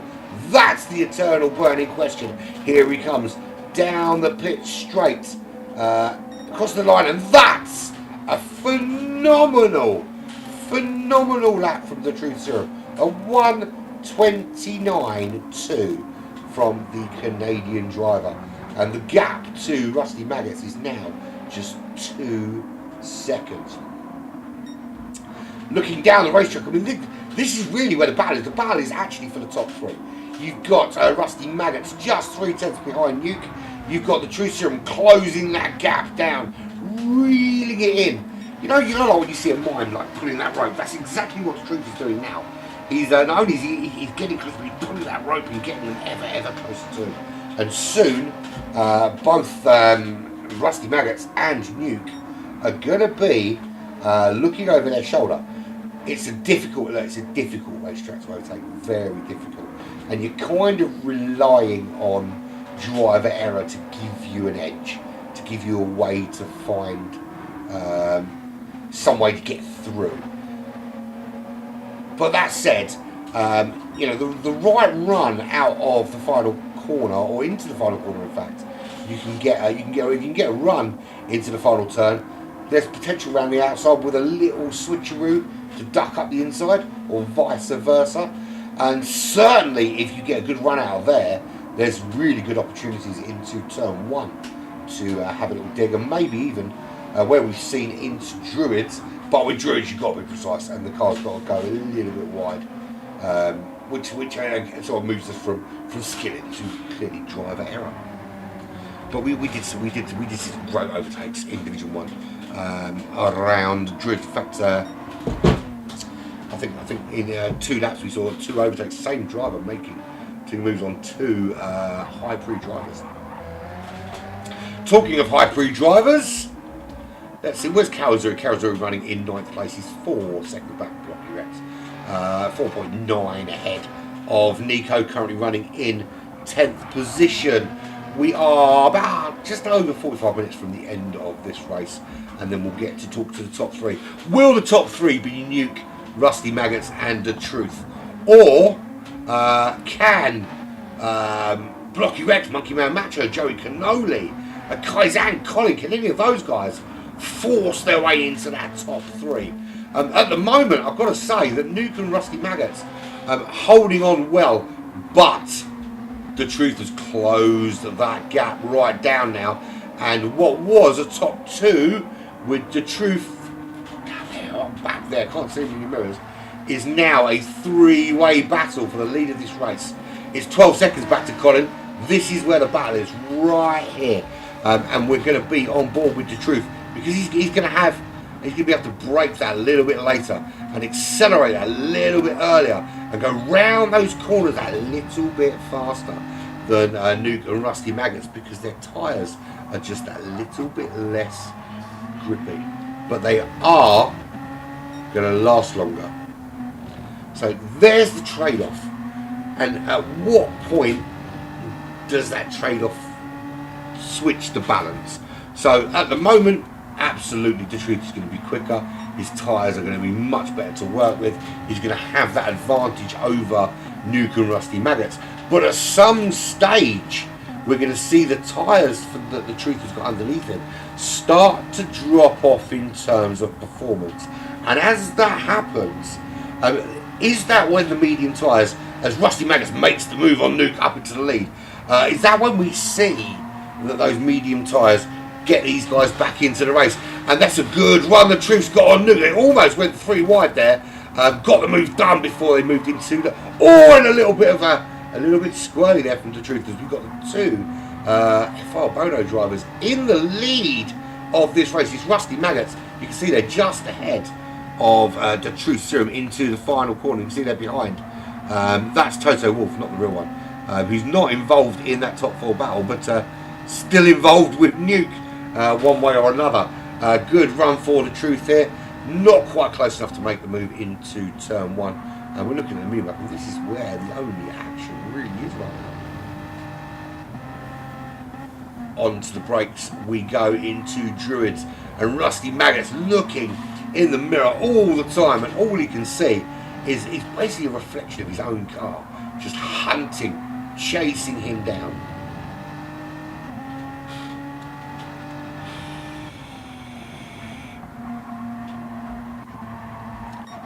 I'm loath to come off this battle. I want to see what everyone else is doing, but I'm loath to come off this battle because it's still raging on, and we can see the Truth got a really good run on Rusty Maggots here. Rusty Maggots doing the right thing and moving to that inside line just to defend it. That was incredibly brave. Under braking from the truth. Almost going a little bit too wide coming out. But what a move that was for the truth to take the lead of this race. And let's watch that overtake again.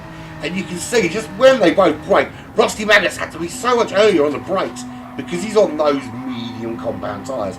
But the truth just, he knew he could hang that out there a little bit longer.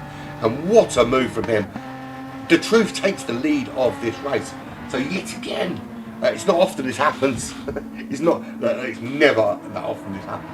But I am proved right that this strategy of starting on the softer compound tyres in GT Champions events only works if you build a massive lead, and even then, it still not might work out for you. When I say the lead has to be huge, for it to work.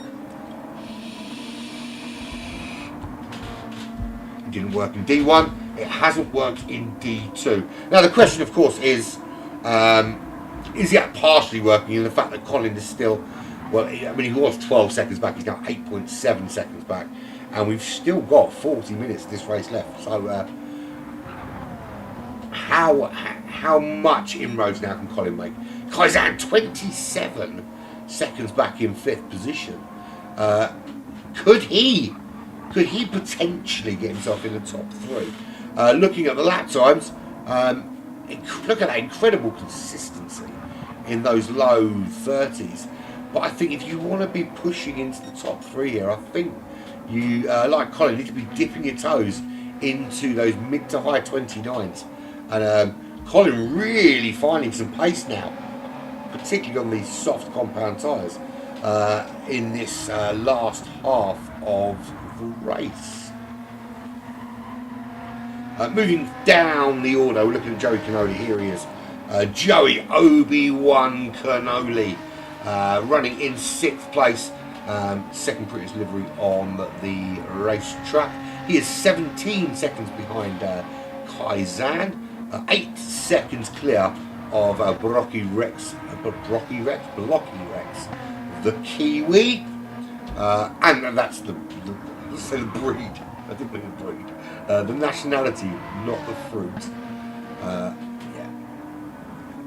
This is what happens, folks. When someone says to you, listen, we're doing a 24-hour race for charity, would you like to broadcast it? Your answer should be, yeah, I'll do a couple of hours, not, yeah, sorry, let's stick the whole thing on Black Flag Racing TV, and I'll dip in and out and do commentary for the whole event. You're an idiot. You're an idiot, Andy. No, to be fair, I really enjoyed it. I met some really cool people today, and 3 little kids that went out and sold the beauty of human kindness. I've got quite a dim view of human beings in general. I think, for the most part, human beings aren't very nice. There are people that I've met people that are nice, but I think in general, you put 100 human beings in front of me, I think 3 of them might be okay, the rest of them will be absolute arseholes. That's just my negative opinion from humanity. I don't think I'm too far off the mark. But 3 little kids today, right, and they're really little. Their dad was racing in that 24-hour event, and he put 10 hours of racing on the board. And they went and made lemonade, and they took it out into the street, and they sold lemonade for something to do with these 3 kids.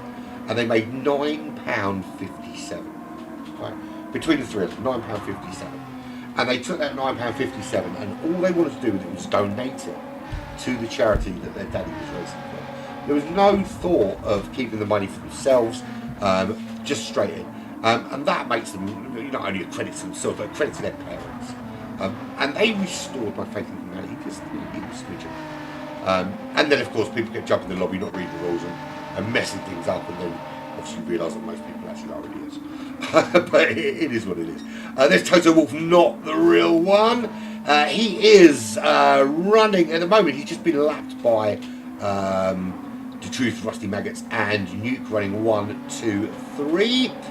Monkey Man Macho just ahead of him. What's it? Just 17.8 seconds of just ahead of him. What sort of gap has The Truth built? Well, already a 2.6 second lead over the current championship leader, Rusty Maggots. Look, if Rusty can hang on, if he can hang on in second, it's not complete disaster starting on the soft compound for him. The problem for me is this, is we look at Colin, and there he is, he's the gap's down to 6.0 seconds already. Kaizan not really making inroads into Colin, which means he's not really making inroads into Nuke either. The gap, the gap is 29.2 seconds to Colin, which makes it sort of 34 to Nuke.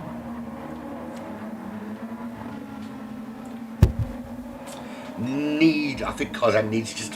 I don't know where he's going to find it. But is it? Look, it could be very much be a case that he's just kind of looking after his fuel a little bit. But I think there's a bit more pace in that car there. I know there's more pace in the car there. It's clear. But I think you can probably put a bit more load through those tyres and the fuel at this stage. Not that I don't trust Kaizan. Kaizan knows his own mind, and I know that he's tested this, and I know that he's costed the fuel and all that kind of thing. And although I am this, for want of expression, the Black Flag team manager, these guys don't have team rules. Go out, race, have fun. Don't knock each other off the track. Try not to knock anybody else off the track as well. Just get on with it, have a bit of fun, and enjoy your racing. In fact, the only time I really engage any team rules at all is, we're picking a specific team for a long endurance event, like we've got coming up with Bathurst next weekend. Don't know how that's going to work in terms of the broadcast. We know last time we did an ERF event, it was short broadcaster. Despite the fact the broadcaster was watching, they didn't ask me to jump in. I'm not entirely sure I want to. Look, if they need a broadcast between having it or not having it, I'll probably do it. But I'd rather not. I'm trying to. I'm rethinking my the broadcasts that I do and don't do. There are some that I really enjoy doing, and I think add value, which are things like GT Champions. There are things that I do that I don't think add value. And what I want to say about, add value to me as a broadcaster and to Black Flag as a whole. One of those is GT Fusion. Last year, absolutely loved. Last season, I think I really added good value to Black Flag Racing TV and to Black Flag Racing Team. This year, I don't feel the same. I feel that the new management is not quite on the ball.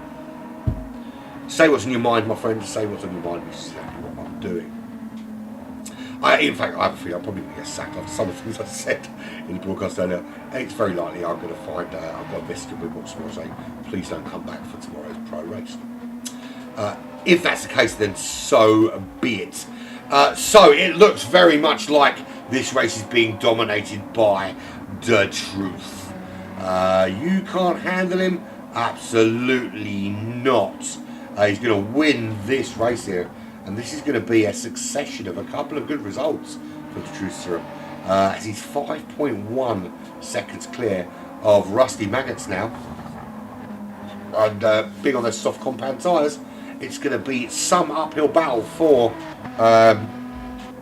Rusty and Nuke to even try and catch him. And to be fair, the gap between Rusty and Nuke has opened up a little bit, 3.1 seconds. Interestingly, despite the fact that Toto Wolff, not the real one, has actually been lapped by Nuke. It's been many laps now that Toto Wolff, not the real one, has been matching Nuke pace for pace, which just goes to show that the difference between the soft and the medium tyres is pretty negligible, certainly for those two. If we look at Nuke, regularly in the low 31s, low to mid 31s, and then we drop down and we have a look at Toto Wolff, not the real one, low 30s to low 31s on the soft compound tyres. But it's difficult, obviously, because Toto Wolff is not the real one. It's perfectly entitled to one lap themselves, but it's a slightly different procedure than an overtake. Obviously, you wouldn't wouldn't waste your time defending against someone making that move, but the move has to be made in such a way that it's not compromising you in any way at all, because straight away, you know, any loss when they unlap themselves would essentially result in a penalty. Because because the argument can be made that at any time unlapping yourself is an unnecessary move, unless of course the guy, you know, if Magic Cook climbs right over the back of Toto Wolff and unlapping yourself is the only way that Toto Wolff, not the real one, can rescue or save themselves from that overtake, then that's probably the only scenario where that overtake is necessary. Let's do a full run. We sort of move into the last half hour with a full rundown from front to back. The Truth Serum came out of the pits with a purpose. That purpose was to catch Nuke, to catch Rusty Maggots, and that has been achieved. The gap now 4 seconds, 4.2 seconds that they lead this race, and it is the Truth's race to lose. Rusty Maggots took the lead from Nuke after knocking on the door for a little while, then opened up a nice juicy 3.3 second gap, while Nuke themselves opened up a sort of 10 to 12 second gap over the rest of the field. Then a little mistake for Rusty Maggots allows Nuke to retake that lead that Nuke so thoroughly earned. I was going to say earned.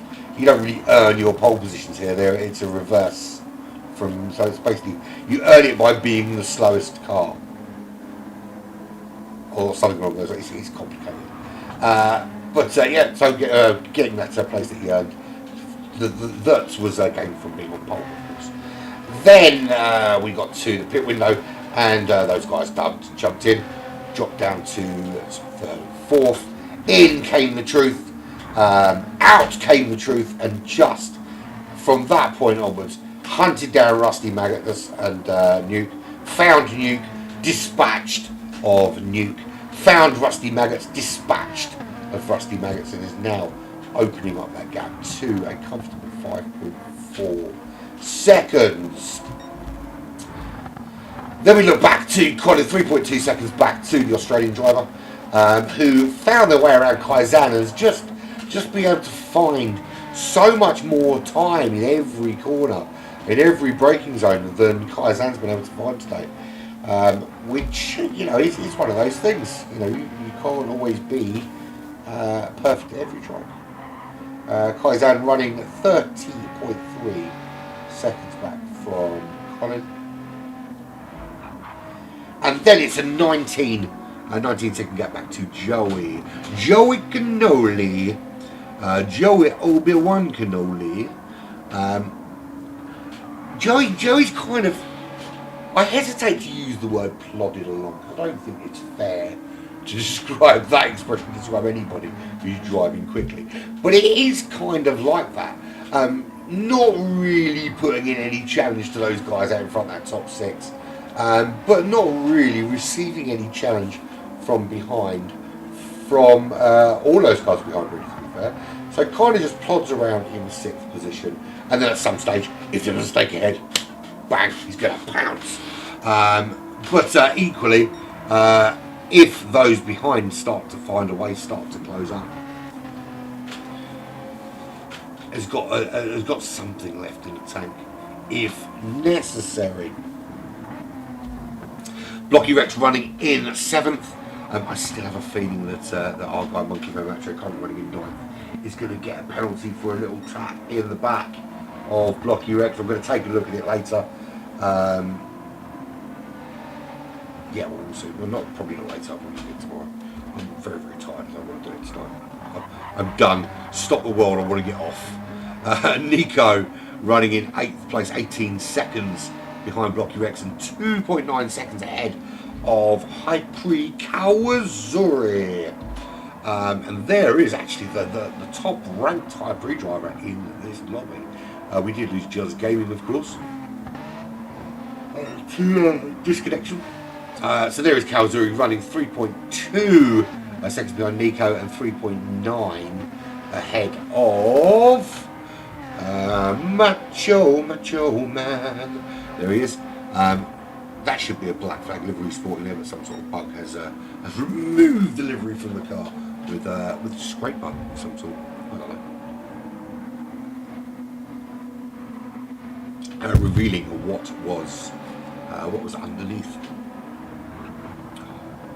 I can feel that that thing I had, that throat thing I had before I lost my voice a couple of months back. You may or may not remember. I'm starting to feel it return. Frustrating. It might just be just the sheer amount of talking I've been doing over the last few days. 12.1 seconds is a gap back to Total Wolff, not the real one. Didn't make that move to unlap himself. Colin, in fact, it's gone the other way now. Colin has made the move past Total Wolff, not the real one, up and to his challenge towards that top three. And Magic Cook, who's just struggling today, 59 laps thus far. I mean, that in itself is you know, to be able to do lap after lap after lap is a good achievement. To be able to continually do these laps. I mean, whether you know the guys are front on 61 laps, you are 2 laps back, but to continue going in the face of that kind of adversity, you're 2 laps behind anybody else. It's unlikely you're going to find the pace now at this stage to catch anybody else, but yet you still keep your head down, you're still determined to keep going. That's the same sort of sportsmanship. We saw ultimate sportsmanship in Division 1 where 2 drivers had a little coming together. Immediately the place was given back, wasn't even questioned, and then they didn't really think about it afterwards. It's one of those things. Love to see that kind of sportsmanship, and it's similar to the driver who just continues going even when things are not looking great.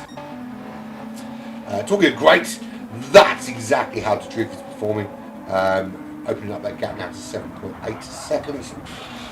We want to look at Colin on this chase down of Nuke because he's right there on the back of Nuke with 25 minutes of this race remaining. Really good run into the final corner. Can he get a run down into turn 1? Or maybe he's saving it for Druids, or maybe he's just going to hang in behind Nuke and wait for Nuke to make an error. Obviously we hope it's not wrong. So up to Druids they go. Colin tucked in nicely behind. Remember, Nuke is on those medium tyres. Colin just has that superior grip afforded to him by those soft compound tyres. Another good run on him, but it's such a difficult racetrack to overtake on. There's so few places to do it. You kind of have to kind of pick your moment, bide your time, and kind of stick stick every apex and just be there. That's what Colin's doing. He's making a nuisance of himself in the hope that Nuke, you know, sees it as a nuisance and tries to change something, and then ultimately in changing it is where an error comes in. Often you find that you do say that if you've got a particular technique and you're using that technique, it's worked for you all the time, and then you change it up, then sometimes it can kind of disrupt you a little bit, and that's what Colin's trying to do. He's trying to disrupt Nuke. Knows Nuke's on it. Look, he knows that Nuke is on the medium compound tyres. Had a little look up the inside there, makes Nuke rethink his line around the final corner all the time. But at the moment, I tell you what, to be on those tyres at this stage of the race for Nuke and to hold Colin up as he's doing, it's a phenomenal effort, particularly considering the difference in the grip differential. I think the track itself is quite helping because it's such a difficult track to overtake on. But what it's actually doing is playing well into the hands of Rusty Maggots. It's allowing Rusty Maggots, affording him that kind of clear air that just allows him to put in some consistent lap times and pull away from third place. And the further and the deeper we go into this race, the less that Colin's able to make that move on Nuke, and the further that Rusty Maggots can pull away, the more Rusty Maggots can actually say that this strategy has worked, and everything Urban said about it was wrong, and I don't want to be wrong. although I think it probably will be in this case. But Collins, he can't find a way. He cannot find a way through. Just cannot find it. Nuke's putting that car just in the way. Everywhere that Colin wants to be when he wants to make that move, that is where Nuke has plonked his car. And there's nothing he can do about it at the moment. There's just no way through for him. Nowhere else on the racetrack we've got any sort of battle, anything like this. Doesn't get a run on him this time. This time there is, well, there was a little gap up the inside. Nuke shut that door right at the last minute. But the door was very briefly there open for Collins to dive through. Still not happening. It must be so frustrating. It's been like 4 laps now. 3 or 4 laps now. He's just stuck in behind there and can't get his way through. It's so annoying. Actually, we thought that the pressure from, in fact, I thought the pressure from Colin might cause Nuke to change something, to do something different. But actually, to the contrary, he's doing the same thing every single lap, and it's Colin. It's Colin that's trying to change things up. Colin that's trying to find another way, and it's not working. He's trying to chuck the car around the outside, doesn't quite have the pace to do it. He has a look up the inside and sees that Nuke has got his car right where he wants to put it. What can he do at this stage? What can you do when you get to this stage and you are significantly quicker than the car ahead of you, but not quite quick enough to get that little dive chucked up the inside or one of those kind of moves made? What do? Colin does make that move. The door was left open, and Colin does come through. And again, Toto Wolff, not the real one, is on the back of Nuke, looking to unlap himself. So Colin makes it through, but not before Rusty Maggots has built up a 6.6 second lead.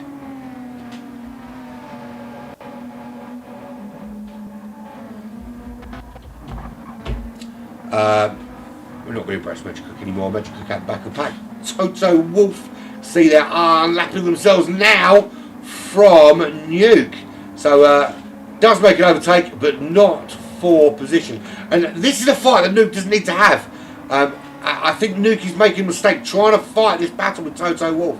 It's not a battle that needs to be had. The car clearly is quicker than you to unlap themselves. It's not going to hinder you. Toto Wolff is going to disappear off up the road, not the real one, when they get through. All you're serving to do, actually, when you're in this position, is slow yourself down, defending a position that is not going to be taken. You're still going to be running in 4th place, whatever happens. And it has to be said that, I think both these guys, Rusty Maggots and Nuke, I think they've just about made this strategy work. And I think it's more to do with the fact that Kaizan and Joey Canoli and Blocky Rex are just, for me, not quite on the pace today, on that kind of that same sort of pace that we've seen from other people in the league. You kind of want them to be in those 29s that you see Colin doing. You can see Colin there was doing 29s, dropped into 30s while trying to obviously make that move. But if you can drop in there on a sort of 129, 129.5, 129.4, that kind of thing, then you're making a difference. Making some inroads. But I think Rusty Maggots and Nuke might hold on. I really think they're going to be able to hold on. But the truth has taken a complete control of this race, and we are about 20 minutes from the end. Lap 67 we're on right now. So we're looking at probably another 13, 14 laps over the next 20. Well, probably not even that many actually. 30 would take us to 80. I think we're going to be just shy of 8. I think we're going to be close to 78 laps. So maybe 11 laps over the next 20 minutes. GTC leads by 41 seconds, diving past Nico up into to stay in first, but to lap Nico currently running in 8th position. Rusty Maggots held on for so long from out in front, but couldn't hold on for too much longer. Lost the place to the True Zero. Now might find themselves under a bit of pressure from Colin, who's currently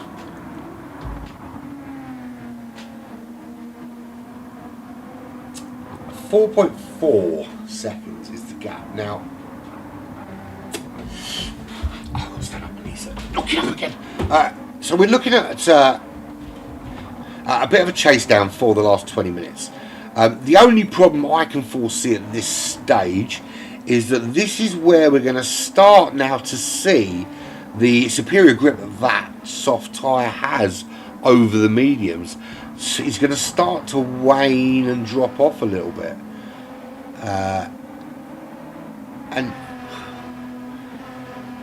Well, look, unless he can get that move done, get closer and get the move done soon, I think Rusty Maggots is going to hold, and really is going to hold on. And my theory that the starting on the softs is a poor strategy is going to be scuppered, despite the fact that they didn't really build a massive lead.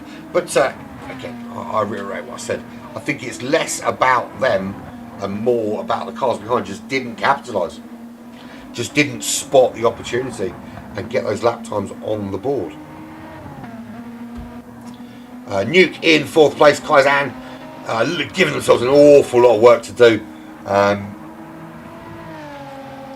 They're in the top 5. If they want to usurp Nuke from the top 4, they've got 25 seconds of racetrack and about 15 minutes of race in which to reclaim 25 seconds of racetrack, and then of course make that overtake and make it stick. Joey Cannoli, 17.9 seconds behind Kaizen. As I said, same amount of time, smaller amount of space to make up if a position is to be gained there. Blocky Rex running comfortably in 7th position, 3.1 behind Joey Cannoli, and not really making any inroads, but really nice grouping on those lap times. To be fair, there's not much difference between one and the other, as they say in North. We'll see. We'll see if that 2.8 second deficit can be chased down, and we're on lap 69, baby. Hardy. Nico, 21 seconds from Blocky Rex, 14 seconds up the road from Kawazuri, and it's not been a great second half of the race for Kawazuri or Monkey Man Metro from Black Flag. It's just not gone really their way, considering actually their pace.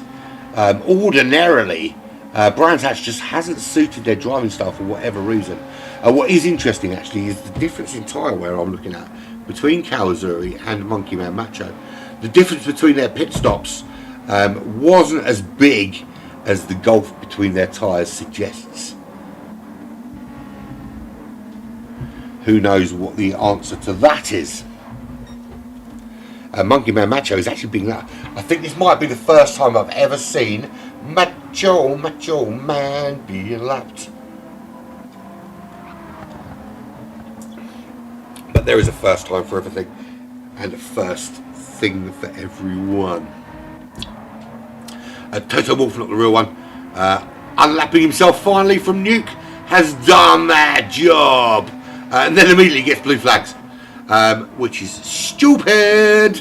You've literally just watched him unlap the car, and then you're going to make him under blue flags move over. Don't be utterly ridiculous. That's the sort of decision that would be made by GT Fusion management, shall we say.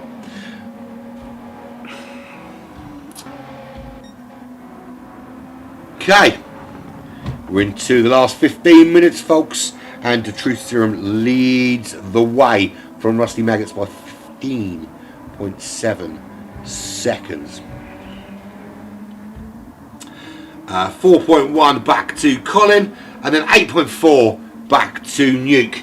So Rusty Maggots and Nuke, despite being on those, not having a hugely successful first stint on the softs where they managed to build a big lead, and now being on those medium compound tyres towards the end of the race, they're holding on nicely. Colin, I think, is going to have to settle for third. I'm not entirely sure that he's got the tyres, or in all fairness, to Colin, the pace to give Rusty Maggots a bit of a challenge. And Rusty Maggots, bear in mind, is the current championship leader.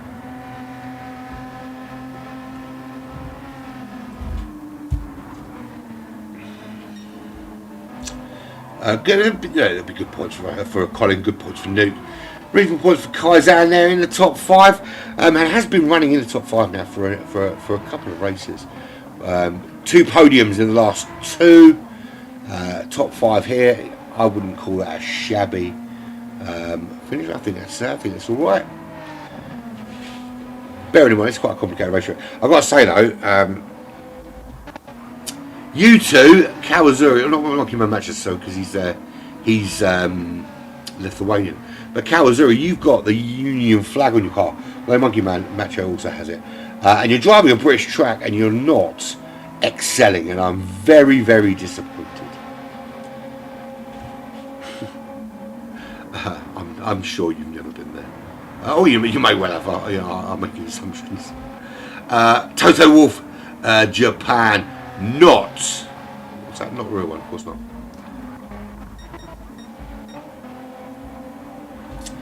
So lap 72 as we just start stealthily creeping into the last 10 minutes. The Truth Serum of Canada, ahead of his teammate Rusty Maggots of the United States by 16 seconds. Trying to find a way to catch him up, maybe for Rusty Maggots. I don't think it's going to happen now. Second a lap and some more is what Rusty Maggots is going to need to close. Not going to happen, I don't think. Colin has cut that gap down to 3.1. It's not without it's not outside the realms of possibility that Colin is just going to start upping this pace a little bit and closing that gap and potentially snatching second place from the jaws of victory that Rusty Maggots has those in.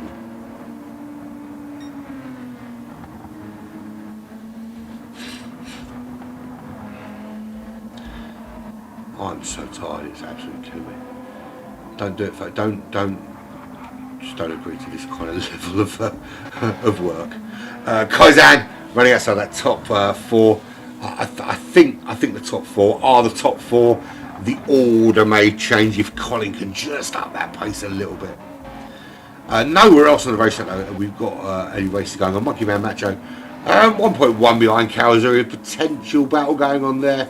But again, the lap time's pretty similar. Toto Wolff not the real one. And Magic Cook running in 12th.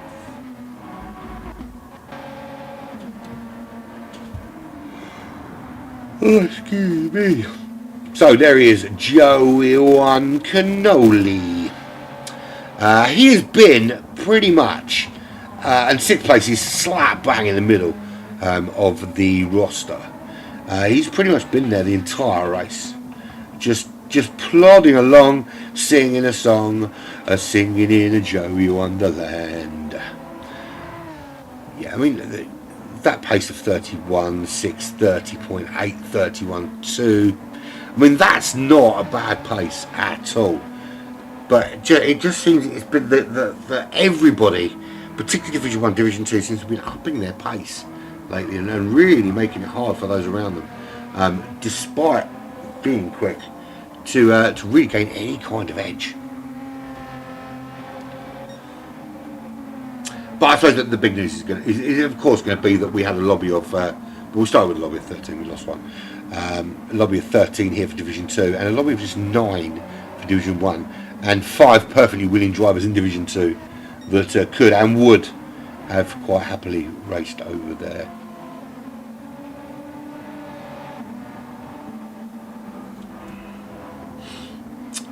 Let's do a final recap from the back before we follow them home. And there's no real battles going on the racetrack now. I think we're done for the evening in terms of racing battles. There is Magic Cook for the United States on lap 71. Struggled to come to grips with this car and track combo. Toto Wolff, not the real one, running 2.2 seconds behind. High Pre Kawasuri, 1.2. I don't want to say 1 second ahead of Toto Wolff. 6/10 is the gap to Monkey, a macho man. Certainly a doable gap, but again, it's the expectation.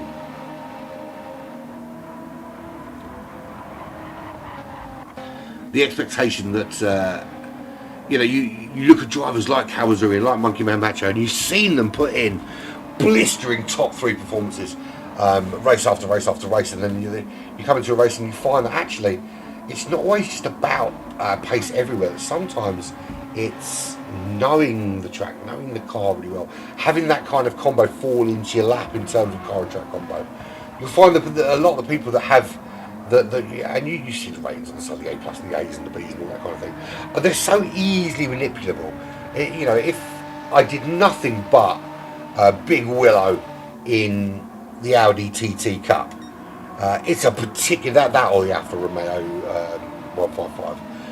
That's a particularly strong combination for me, and I will qualify and finish within the top 5 pretty much every race that I don't get punted into oblivion. You could spend an entire week manipulating your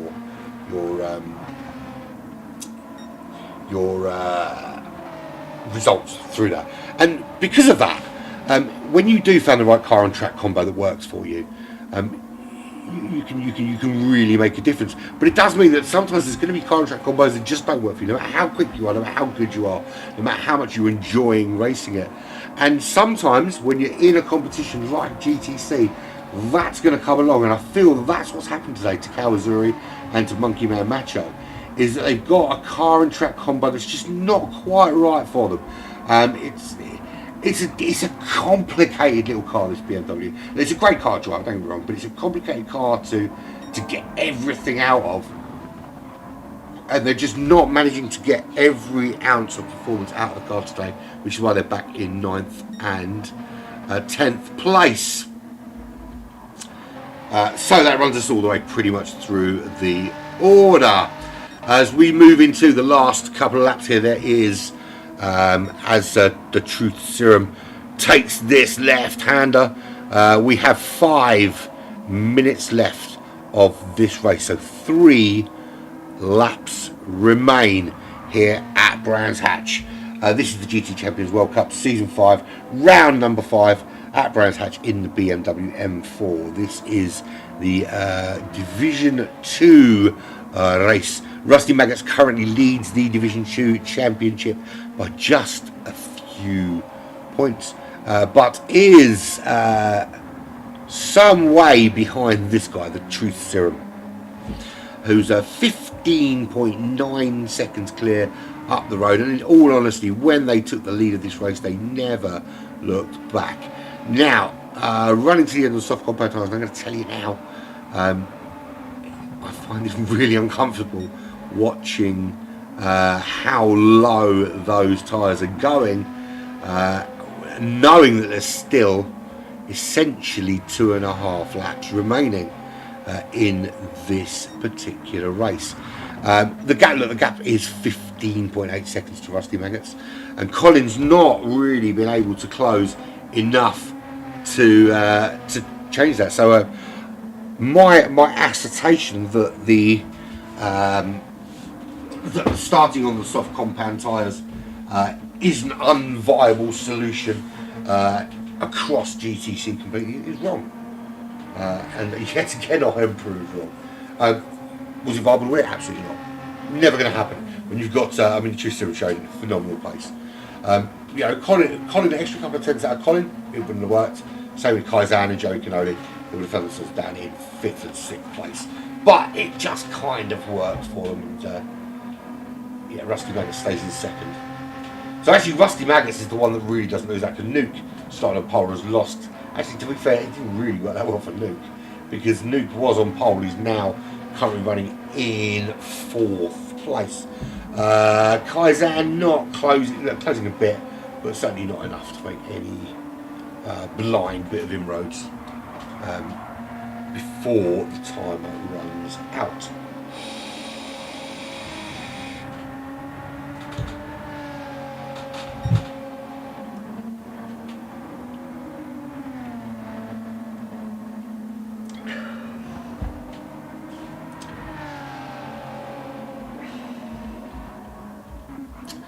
We've got 2 minutes left, so a lap and a bit left. Magic Cook really not got to grips with this car at all. Neither really is Kawazuri or Monkey Man Macho. Toto Wolf, not the real one. Also in that same kind of position. Nico, we know Nico's normally pretty rapid, but again, not really found that that super pace. And what looked like tier 1 pace from some of these guys early on is just not proven to be quite there. Just probably about 3/10, I would say, off that kind of D1 pace for everybody today. Well, I say everybody barred the truth, Rusty Maggots, Colin and Kaizan. There's Blocky Rex. You can't really say fairer than that. That's pretty damn even grouping.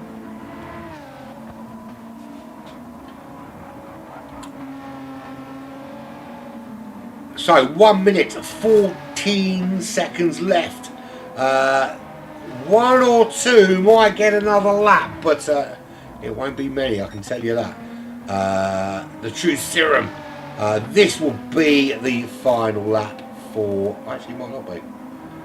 I think the Truth might get another lap. I think Rusty Maggots, however, will not.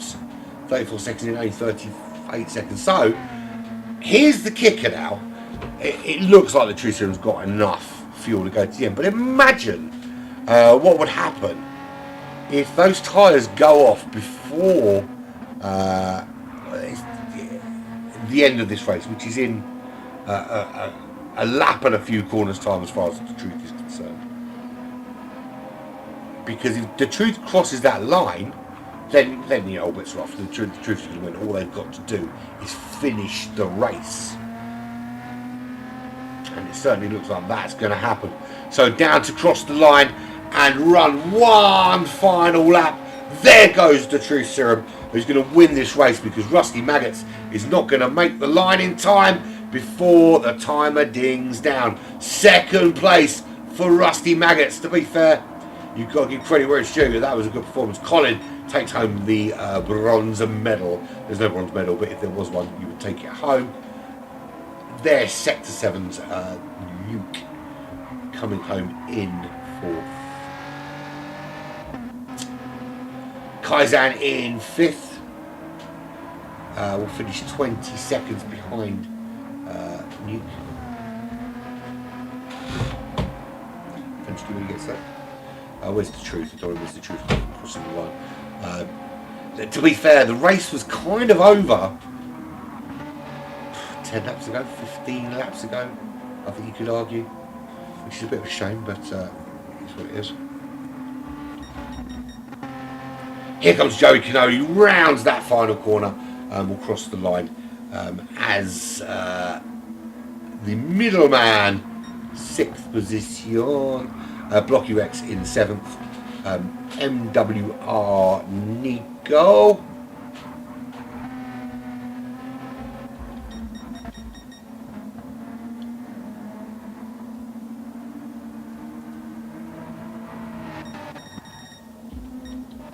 Here we go. There he goes. Crosses the line. The Truth Serum takes the gold medal here today. And my God, I'm so tired. It's utterly ridiculous. And Nico coming home in 8th place. So, final rundown we will have for you very, very shortly.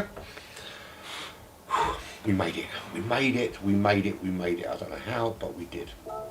There's the final result. The True Serum with a final race time of 2:01, 27.457 is exactly one lap ahead of everybody else. Rusty Maggots, then Colin, then Nuke, then Kaizan, Joey Cannoli, Blocky Rex, Nico, Monkey Man Macho, Toto Wolf, Kawazuri, and Magic Cook. Finished the race. Jazz Gaming was a DNF, but really early on as well, which just meant it was never really going to get any points for that. So I'm going to go and find me some drivers to chat to in it. Catch you very, very shortly while I find them.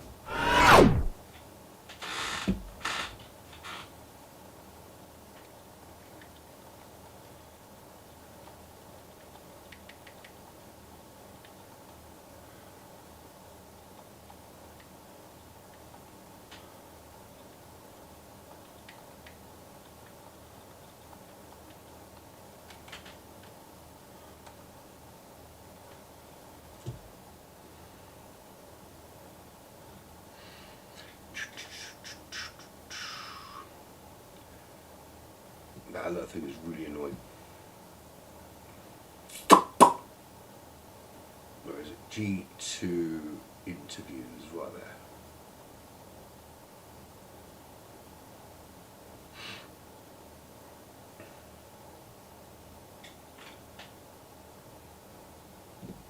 So just waiting to get some drivers into the D2 interviews room, and we'll have a little chat with them. Who we got? Hello, lads. How are we doing? Not too bad. How do you think that went? It was good. Tiring, but good fun. It was. Rusty, I've got to ask, right? And I'm going to be. If you do watch the stream back, you'll see that I said this. I've been genuinely of the thought throughout GTC that the tactic of starting on the softs hasn't really paid off much for people. And I called it out and said, look, it's not really a good idea. And today you proved me wrong and I hate you. Hey, clean air is nice, but yeah, I think that's like I haven't gotten a win yet this season, but I've been getting consistent finishes, and that's kind of what I'm going for by starting on the softs, is to just be able to get out of the bull crap, and maybe I'm not winning the race, but I'm not getting bad finishes at least. That's kind of the goal with it. Maybe I could have won tonight. I was stuck behind Nuke for a long time, and I had that one big slide that made the difference, but it's whatever. I'll take a second. Yeah, I think you're right. I think when you did get past Nuke, you opened up a sort of 3.5, nearly 4 second gap. And I think if you were allowed to continue opening that up, that gap would have made the difference. Because I think the only time this season I've seen anyone start on the soft compound tyres and then make it work and turn it into something was in one of the lower groups. One of the Black Flag drivers, Ricardo, started on the softs and built a 40-second lead. And then that worked. But I think that's what you kind of need to do to make it, to guarantee you the kind of top spot of the podium. Right. You kind of got to be perfect on that first stint. Like I said, I think I had a shot at doing that, but once I had that slide and was behind Nuke again, I knew Truth was going to catch me. Like eventually, it was just bound to happen. Yeah, Truth, man, you were on fire today. Just didn't seem to put a foot wrong. Yeah, I don't know. Like, I felt fortunate that I started in P9 because last week I won and I had the fastest lap, but because so many people, I guess, DC'd or quit, I started 9th, which was pretty good. And then I was able to just somehow dice through the field. Opportunities kept on presenting themselves, and then I got in a rhythm. And then I was able to manage my fuel according to plan. Didn't have to take too much fuel, and then I just kept going. Those guys up front were driving well, and I noticed Colin was driving well behind me too, because I could see that he was moving. He really wasn't losing ground on me when I was pretty much flying. So look, I can't complain. That was as good as it could go for me. That's 2 from 2 now for you, isn't it? And you won last week, didn't you? Yeah, I did win last week. Yep. Yes. Good points to you. Colin, I've got to say, I mean, early doors, you and Kaizan were very similar in pace, and I thought we were going to see a kind of Yeah. little Aussie thing going on, and then something clicked, but it didn't click for both of you. It only clicked for you, and then you kind of it's almost as though you had something in the tank, and you turned it on, and then you just up the road you went, and just started just pulling the mileage between you, but closing on those guys ahead. Yeah, I kept noticing my lap times and like realizing I was a lot faster during practice, so I knew I had more in me. So I just started pushing that a little bit more and going a bit closer to the white line and to the grass, and managed to find that pace that I knew I had, and then just was able to keep closing the gap towards the top, and then I think it was 6 minutes to go. My fuel light was coming on. I was like, oh, do I need to save? And I started shifting a bit earlier on Rusty. And then it was like 2 laps left. I looked down. I still had about 4 laps of fuel remaining. So I was a bit fuming because I'd slowed down during that last few minutes. Yeah, I reckon it would have been a good little battle. yeah, I think it would have been. I think Rusty did enough overall. Yeah. I mean, what I think really kind of happened there is that it seemed to be that some sort of Kaizen backwards. The guys like Kawazuri, like Monkey Man, that we usually expect to see kind of putting in those crazy lap times towards the end and making that push. It's almost as though the car and track combo didn't suit them today and they couldn't find those extra few tenths. I don't know how you guys felt about that. Yeah, it's one of those tracks, You can go, sorry. So it is. Yeah, to me, I quite enjoy the track. I seem to do quite well around here, and the car's not so bad either. So for me, it was a good combination. But yeah, I'd say for a few others, it's a technical track, and you've got to push the limits to get a good pace out of it. And one false move, you'll be off. So if you ease off a bit, you can't get your times. Yeah, It's a really difficult track to overtake, isn't it? Yeah. Yeah. Almost impossible. That's why I was stuck behind Nuke for what felt like 50 laps.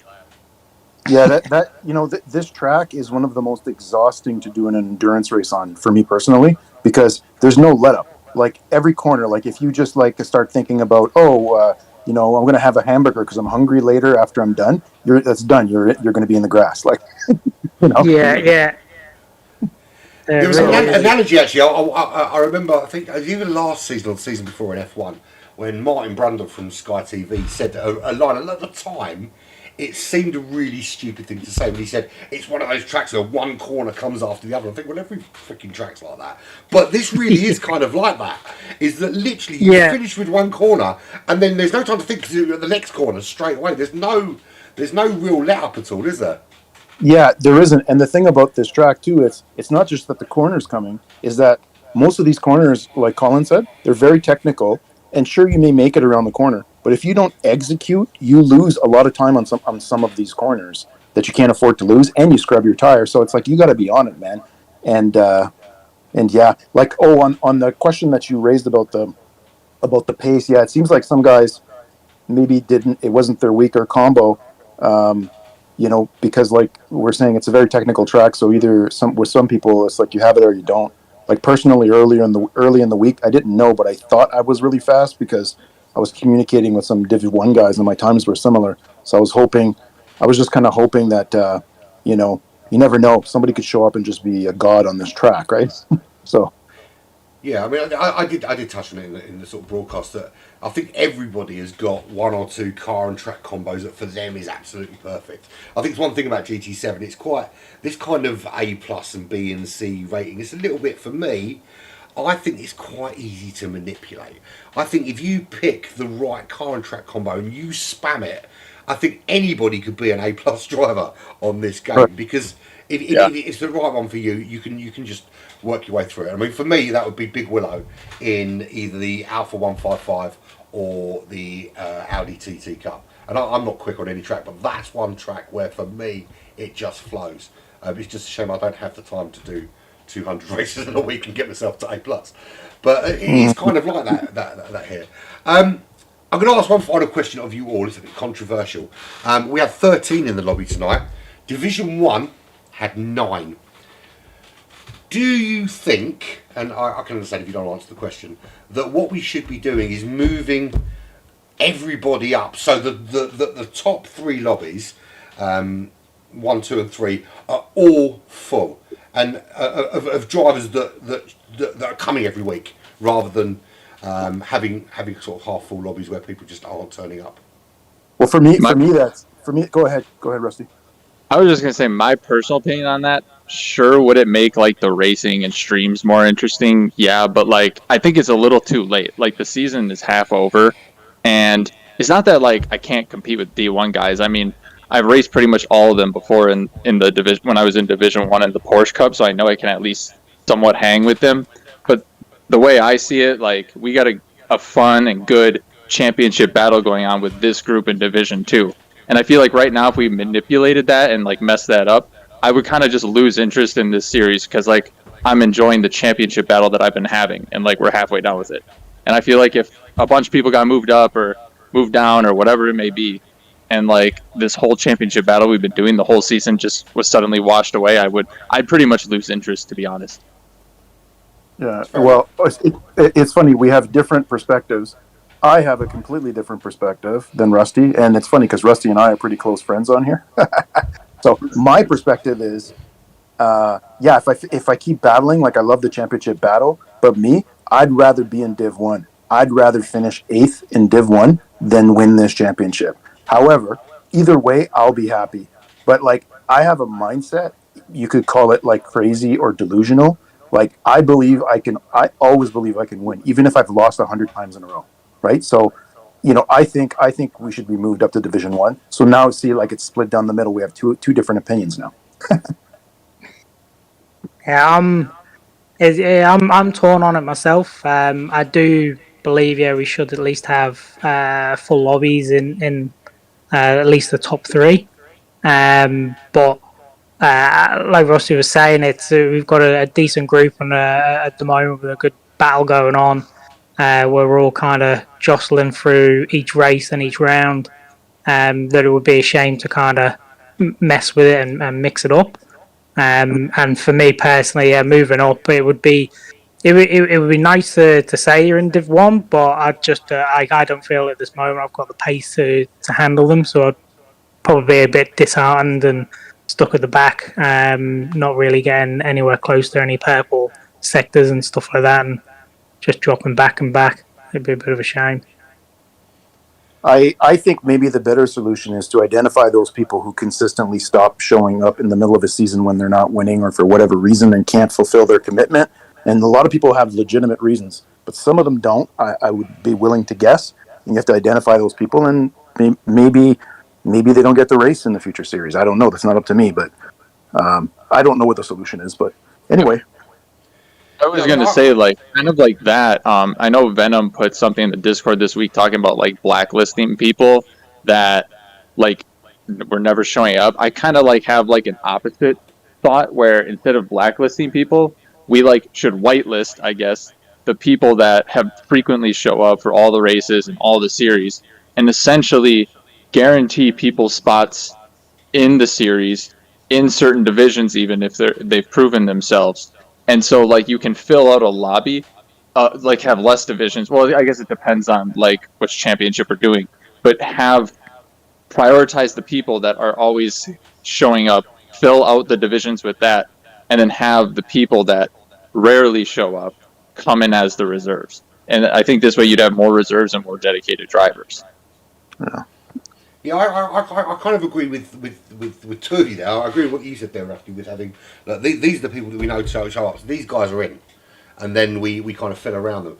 But I'm with you, Truth, about this kind of. I would much rather be losing in D1 than winning in D2. I did make the analogy actually on the broadcast. Like, I'm a fan of Crystal Palace. I don't know if you know Crystal Palace, mid-table Premier League side. Have been all my life, And I'm often asked, would I love to see them win the Premier League? Of course I would, but I'm realistic, and I know we don't have the kind of budget or the kind of players to do that. But would I be happy if the rest of my life I watched them just in mid-table mediocrity in the Premier League, or do I want to see them winning the league below? I would much rather have the mid-table mediocrity in the best league in the world than seeing them winning the one below.